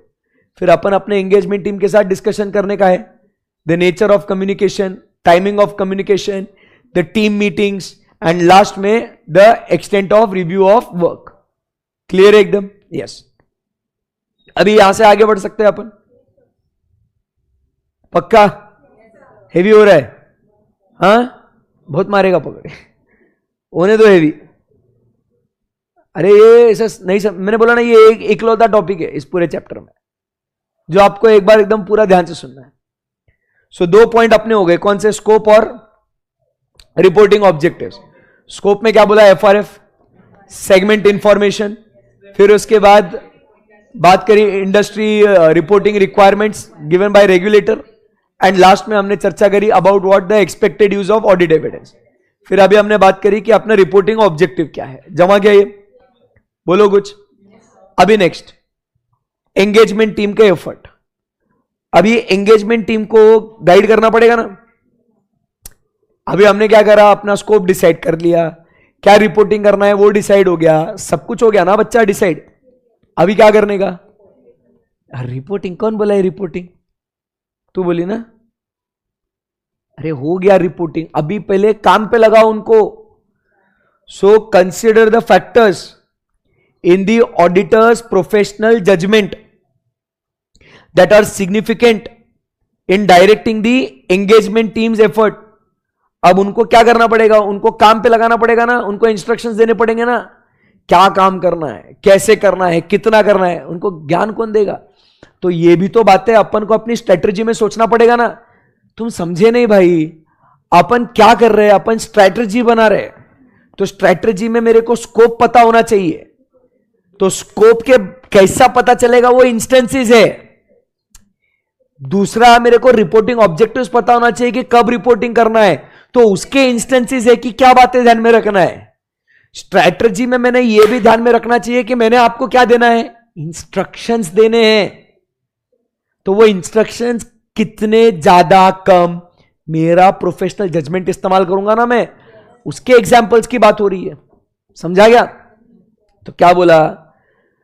The auditor needs to direct. Direct मतलब क्या बोलते हैं? डायरेक्ट मतलब क्या बोलते हैं? गाइड करना है, ऐसा काम करना है, वैसा काम करना है, गाइड करना है उनको। So I have to direct the efforts of the engagement team towards matters in his professional judgement are significant.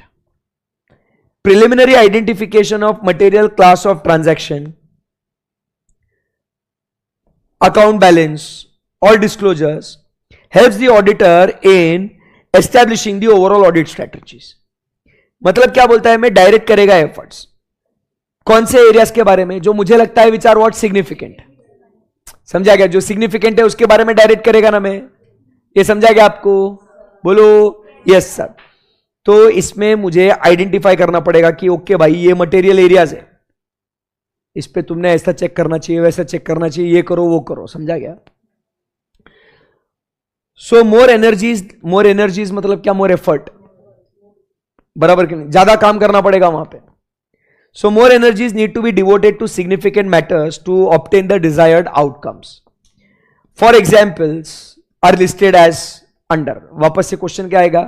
Explain with examples what are the matters the auditors consider in their professional judgment to direct the efforts of engagement team members। तो उसके बारे में अपने को लिखना है यहां पे।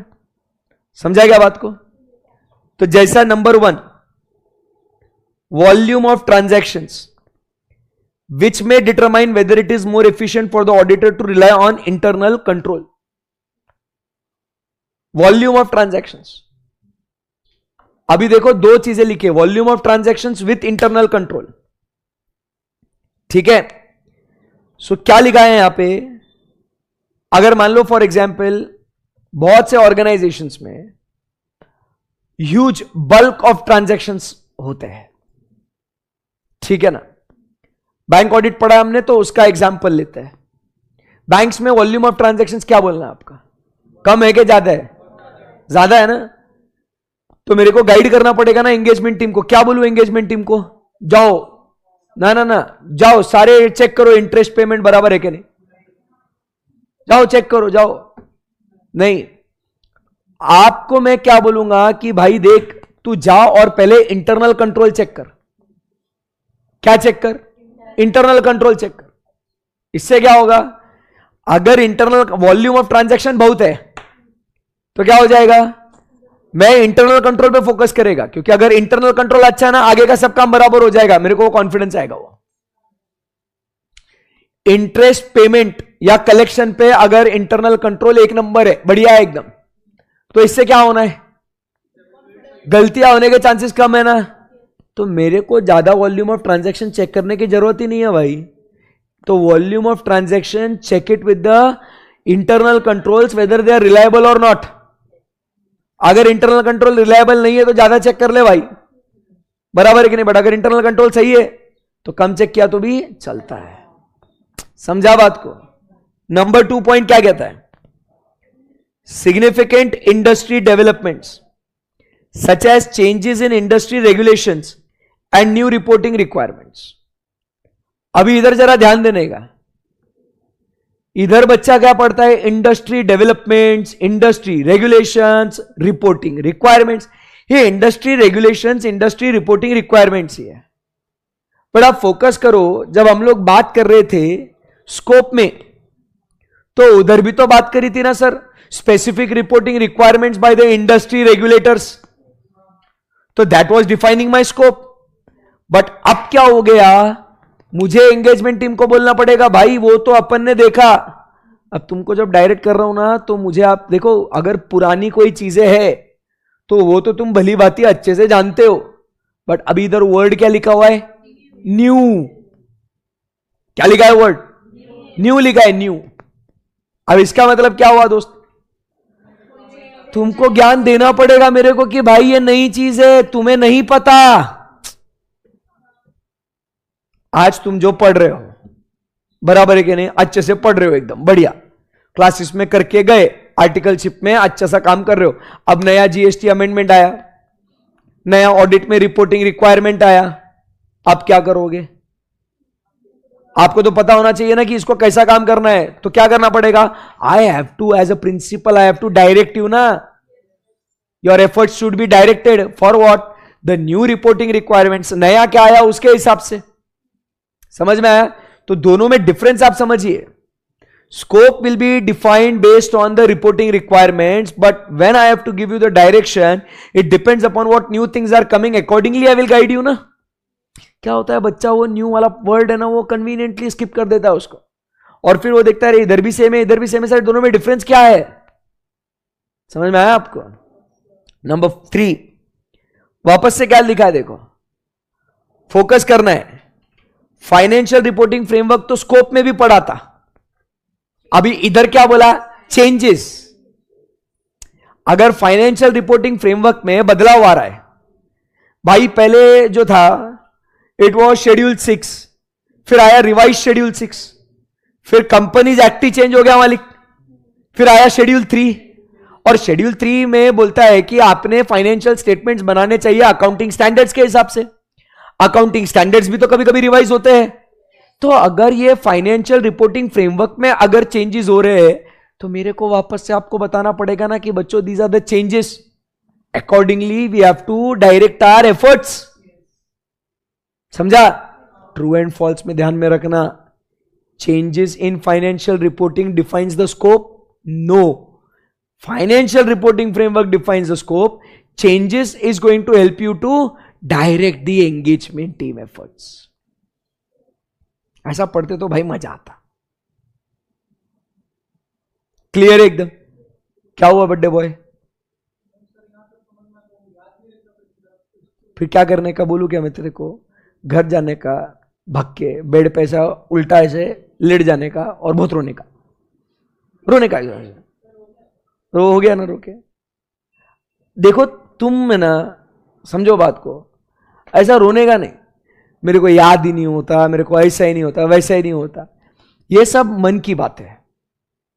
समझा क्या, if you note everything down, और ये सीरियस एडवाइस है, अगर तुम सिंसियरली पढ़ोगे ना पॉजिटिव फ्रेम ऑफ माइंड से, तो सब हो जाता है। ऐसा ये तुमने अपने आप को बोल के रखा है, एक्सेप्ट कर लिया है कि आपको याद नहीं होता, एंड आप फिर कितना भी कर लो ना, back of the mind that negative pep talk that you give it to yourself ना, that is killing you from getting good marks.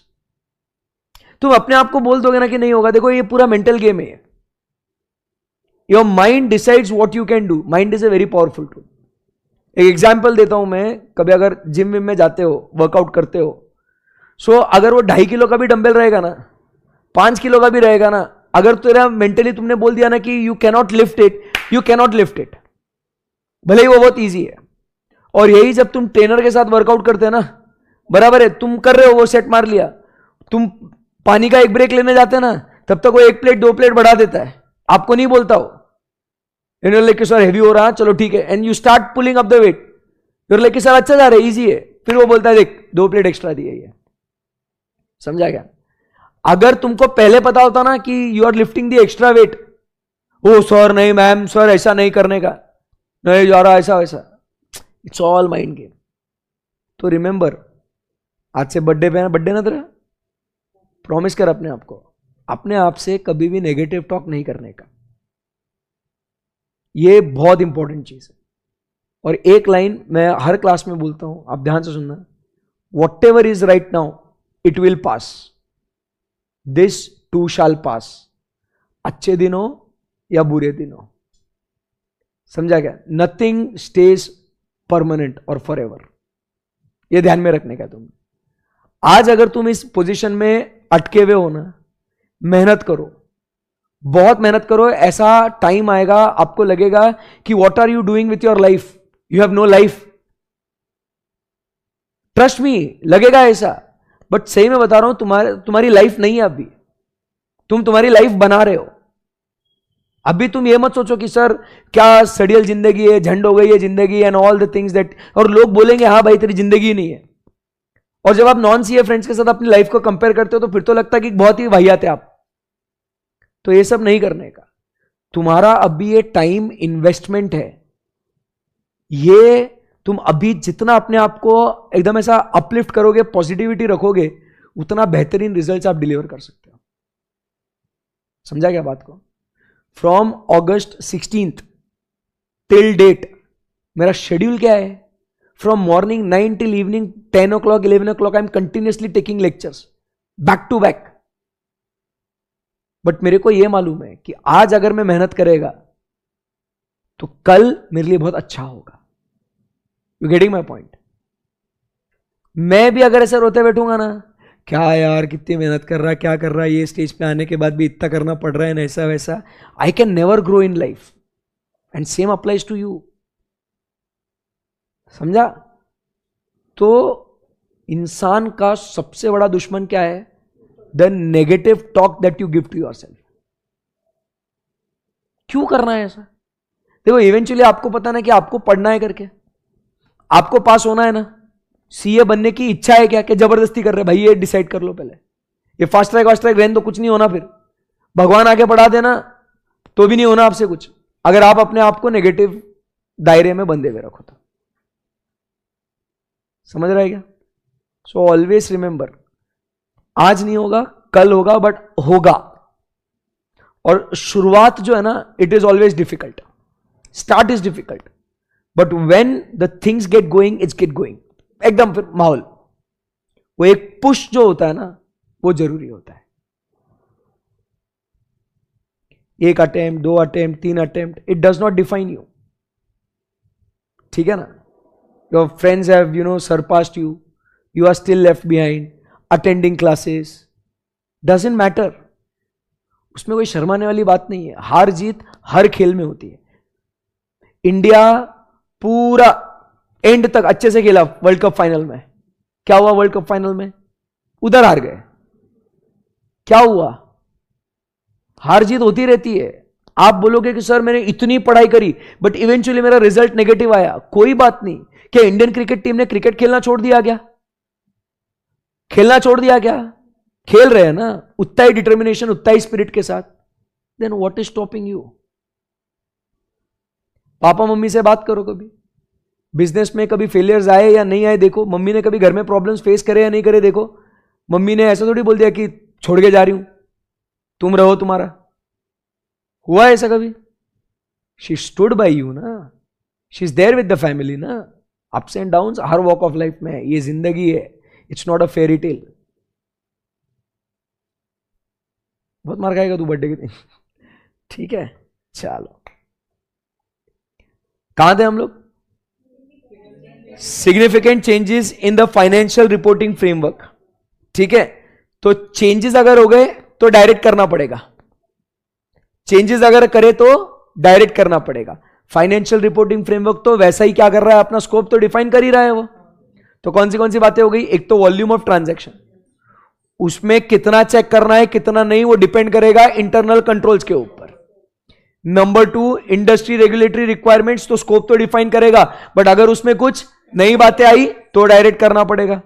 Financial reporting framework scope तो डिफाइन कर रहा है, बट उसमें कुछ चेंजेस हुए तो डायरेक्ट करना पड़ेगा। जम रहा है क्या?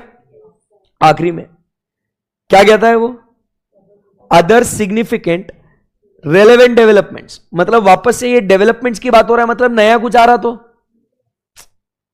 कुछ नई बात है, बराबर। Such as legal environment affecting the entity, कानून बदल गए भाई, बराबर के नहीं, गवर्नमेंट के नए रेगुलेशंस आ गए, तो ऐसे केस में क्या हो जाएगा, अपना ऑडिट करने का नजरिया तरीका बदल जाएगा ना, बराबर है कि नहीं। तो जो भी चीजें देखो, पॉइंट नंबर 1 को छोड़ के सेकेंड, थर्ड, फोर्थ में जब अगर कोई चीज बदल रही है तो उसके हिसाब से आपको ज्ञान देना पड़ेगा, एंगेजमेंट टीम को ज्ञान देना पड़ेगा, बस खत्म। लॉजिकली इतना समझना है। और ये सब जो बोल रहा हूं ना, इसको नोट करने का कि इसका थीम क्या है। When there are changes we need to guide. आप सिर्फ सुनते हो, और फिर इसीलिए प्रॉब्लम क्या है, क्लास में समझ में आता है, घर पे क्यों नहीं, क्योंकि आपने कुछ चीजें लिखी ही नहीं आपने। फिर आप घर जाके यही किताब को स्टेयर करते हो, फिर आपको लगता है अरे यार सब ब्लैंक है, क्योंकि आपको जो क्लास में एक्सप्लेनेशन मिलता है ना, you have to make sure that you write it down, scribble करते रहने का। तब जाके अगर कभी आप अटक गए ना, तो you are able to what, refer the explanation given in the class. Class इसीलिए तो आते हैं, अगर कुछ नहीं लिखा सिर्फ टिक और हाईलाइट करा, तो ये तो आप घर पे भी कर सकते हो यार, है ना। और देखो, हर अटेम्प्ट में अगर आज फाउंडेशन से इंटर में आया हो तो पढ़ने के तरीके में इंप्रूवमेंट्स होनी चाहिए। हम लोग बैकवर्ड नहीं हो सकते, ओवर कॉन्फिडेंट नहीं हो सकते। भले आपका ये फर्स्ट अटेम्प्ट में, सेकंड अटेम्प्ट में, ये देखना है कि क्या आपने परिवर्तन किया है, क्या वैसे थे जैसे ही पढ़ रहे हो, कोई बदलाव नहीं, तो रिजल्ट सेम ही आना है। अगर तुमने जिस तरीके से फर्स्ट अटेम्प्ट में पढ़ा वैसे ही आप सेकंड अटेम्प्ट में पढ़ रहे हो, क्या अलग होगा रिजल्ट में, बताओ? कुछ बदलाव आएगा? नहीं। आपने राइटिंग प्रैक्टिस नहीं करी थी क्या? आपने ऐसे कंटेंट को डिटेल में स्टडी किया था क्या नहीं किया था? ये सब बातें आपने एनालाइज करनी है और उसमें परिवर्तन लेके आना है। तो आपको फील होगा कि yes, this was what the missing factor, that should be put in. तभी प्रोग्रेस होता है ना। You should not do the same things over and over again. Good, आगे बढ़ते हैं। Consider the results of what preliminary engagement activities. तो direct करना है, वो समझ में आ गया ना आप लोगों को। अभी नेक्स्ट पॉइंट क्या बोलता है, consider what the results of preliminary engagement activities and where applicable whether knowledge gain on other engagements perform by the engagement partner for the entity is relevant. अभी क्या बात हो रही है, फोकस करने का। अभी डायरेक्शन वगैरह सब हो गया, अभी स्ट्रेटजी में और एक पॉइंट क्या बोलता है, consider what the results of preliminary engagement activity. अब ये कहीं सुने लाए क्या अपन ने? प्रिलिमिनरी एंगेजमेंट एक्टिविटी कहां पढ़ा था भाई? बात करी थी ना हमने, प्रिलिमिनरी एंगेजमेंट एक्टिविटी। उसमें 3 चीजें थी। प्रिलिमिनरी एंगेजमेंट एक्टिविटी में 3 चीजें थी, acceptance and continuance of client relationship, ethical requirement and independence and terms of engagement. उस समय पे कुछ बातें आपको पता चली ना, तो स्ट्रेटजी में उन बातों का भी ख्याल रखना है आपने। Consider the results of those preliminary engagement activity. और वही नहीं, अभी और है। वो क्या कहता है, उसी के साथ साथ आपने उस क्लाइंट का पहले भी तो ऑडिट किया होगा, पिछले साल भी तो काम किया होगा आपने। तो वो बातें या वैसे टाइप का और किसी के साथ काम किया होगा आपने। आज अगर होटल में का ऑडिट कर रहे हो आप, भाई पहले मैंने एक्स होटल का ऑडिट किया था, अब वाई होटल का कर रहा हूं, बट मुझे पता है होटल इंडस्ट्री का ऑडिट करने का तजुर्बा रखता हूं मैं, तो होटल में क्या दिक्कतें होती है, क्या प्रॉब्लम्स होती है, आई नो। सो अकॉर्डिंगली जब वाई होटल की ऑडिट स्ट्रेटेजी बनाऊंगा तो एक्स होटल के ऑडिट का एक्सपीरियंस ध्यान में रखूंगा ना। That is what I have to consider. and that is called as the results of preliminary engagement activity and the knowledge that I gain on other engagement performed by engagement partner for the entity is relevant. दूसरा कुछ काम किया था, उसका knowledge क्या मेरे को यहां पे काम में आएगा क्या? या यही नहीं, अरे भाई एग्जाम्पल लिख के रखा करो यार, सिर्फ प्रवचन मत सुनो रे. लिखने का क्या क्या है, एक्स होटल वाई होटल, ये सब लिखते जाने का. दूसरा, अगर मैं क्या कर रहा हूं, उसी क्लाइंट का स्टैट्यूटरी ऑडिट भी कर रहा हूं, टैक्स ऑडिट भी कर रहा हूं, तो स्टैट्यूटरी ऑडिट करते समय कुछ बातें पता चली होगी ना मुझे, तो क्या उसका नॉलेज मेरे को टैक्स ऑडिट करते समय काम में आएगा क्या? बिल्कुल. समझा बात को? So I have to keep in mind what the result of preliminary engagement activity and also the knowledge gained during what the other engagements performed. समझ में आएगा आप सबको? For the entity. सो क्या लिखा है देखो, अभी समझ में आएगा आपको. Examples listed are as follows. Results of previous audits.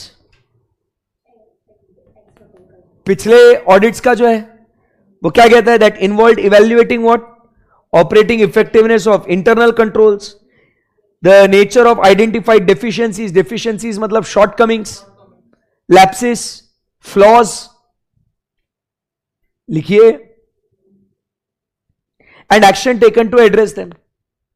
तो ये जो है results of previous audit for the same client की बात हो रही है. अरे पिछले साल भी सर इनका ऑडिट किया था, हर साल तो स्ट्रेटजी बनाऊंगा ना. सर पिछले साल इनका ऑडिट किया था, सर पिछले साल है ना इनके ये इंटरनल कंट्रोल में जो है ना फ्लॉज नजर आए थे, फिर हमने उनको कुछ सुझाव दिए, उन्होंने एक्शन भी लिया है. अब वो बातें मैं ध्यान में रखूंगा इस साल के ऑडिट की स्ट्रेटजी बनाने के लिए. Got it? Number 2, the manner in which the auditor emphasizes to audit engagement team to maintain an attitude of what? Questioning mind and exercise what? Professional skepticism in gathering and evaluating what? Audit evidence. तो तुमने emphasize मतलब stress करना चाहिए. किसके ऊपर stress करना चाहिए? Engagement team को बोलना चाहिए सालो दिमाग खुला रखो. जैसे अभी मैं आपको एम्फसाइज कर रहा हूं कि बच्चों आपने क्या लिखो, अलर्ट रहो, एग्जाम्पल्स लिखो. वैसे ही जब आप ऑडिट पे जाओगे आपका जो प्रिंसिपल होगा ना वो आपको बोलेगा keep an open mind, be alert, कहीं पे कुछ भी गड़बड़ नजर आती है बता मेरे को. So these are the preliminary engagement activities. The knowledge you gain, you have to keep an open mind and accordingly अपने स्ट्रेटेजी को बनाते रहना है. समझ में आया आपको? आखिरी point, ascertain the nature, timing and extent of the resources necessary to perform the engagement. आखिरी में क्या कहता है? उतने लोग हैं क्या, उतना टाइम है क्या तुम्हारे पास वो एंगेजमेंट को परफॉर्म करने के लिए. Selection of engagement team and assignment of the work. Experienced team members may be assigned in the areas of the high risk areas. Similarly, engagement, budgeting and devotion of more time to the areas of higher risk.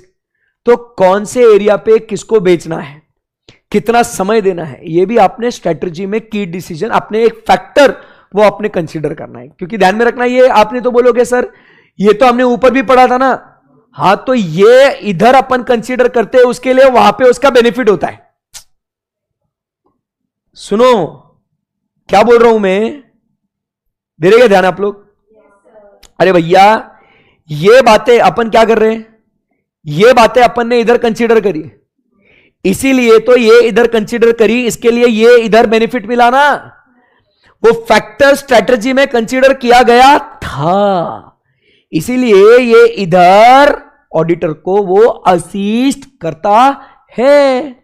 अगर मैं strategy में वो बात को अगर consider करता ही नहीं तो ये बेनिफिट मुझे मिलता ही नहीं. समझा? सो आई एम कंसीडरिंग व्हाट, इधर इधर इधर आओ बच्चों, I am considering what, something about what, resources. तो रिसोर्सेस की ये बातें ध्यान में रखता हूं, इसीलिए तो मुझे असिस्ट होता है in what, timing of resources, deployment of resources, allocation of resources, management of resources, because in my strategy I am considering about. अभी कैसे समझ में आया आपको? या दैट्स इट. समझ में आएगा आपको? सो ये फैक्टर्स आपने ध्यान में रखने हैं for developing what, overall audit strategy. समझ में आया आपको? ये 5 बातें यहां पे से लिखी गई है, ये स्टेप बाय स्टेप. ठीक है?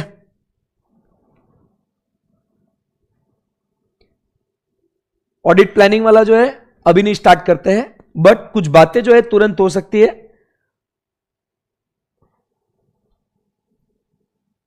चलो कोई बात नहीं,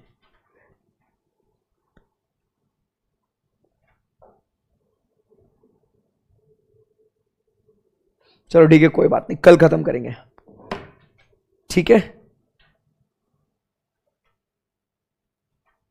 ठीक। सो आज एक बहुत इंपॉर्टेंट क्वेश्चन खत्म हुआ अपना, जो कौन सा था? Audit strategy. कल हमारा ये जो है चैप्टर खत्म हो जाएगा। ऑडिट प्रोग्राम बहुत ही छोटा सा और इजी कॉन्सेप्ट है, और ये सेम टू सेम कॉन्सेप्ट हम लोग ने ओल्ड सिलेबस में भी पढ़ा हुआ है। इसका मतलब ये नहीं है कि हम उसको भगाएंगे। हर एक कॉन्सेप्ट हम लोग, एम क्या कर रहे हैं आपको समझ में आ ही गया होगा कि समरी ऑलरेडी है, बट उसका कॉन्सेप्ट हम लोग को डिटेल में स्टडी करना है, ठीक है। कल हम लोग मिलेंगे और चैप्टर 2 को फिनिश करेंगे और चैप्टर नंबर 3 को जो है उसको भी स्टार्ट करेंगे, राइट। लेट मत आना, 3:30 को ट्राई टू बी हियर, है ना, नहीं तो फिर क्या हो जाता है। आज तो भी खैर आनंद सर का लेक्चर नहीं है, तो आज नहीं है अकाउंट्स का लेक्चर। तेरा बर्थडे, इसके लिए सर ने बोला कि जा बेटा जी ले अपनी जिंदगी। अरे सही में सर ने बोला कि तेरा बर्थडे, इसके लिए छुट्टी दे रहे, नहीं तो सर लेते थे लेक्चर, ठीक है। तो आनंद सर एक्चुअली डॉक्टर के पास गए, अपॉइंटमेंट है डॉक्टर का, तो सर का लेक्चर नहीं है। सो आज इसके लिए हम लोग थोड़ा एक्स्ट्रा पढ़ पाए, बट कल से 3:30 को स्टार्ट करेंगे टाइम पे, सो दैट 2 आवर्स पूरे अच्छे से हम लोग पढ़ पाए। Okay, thank you very much guys, bye bye, take care, Tata.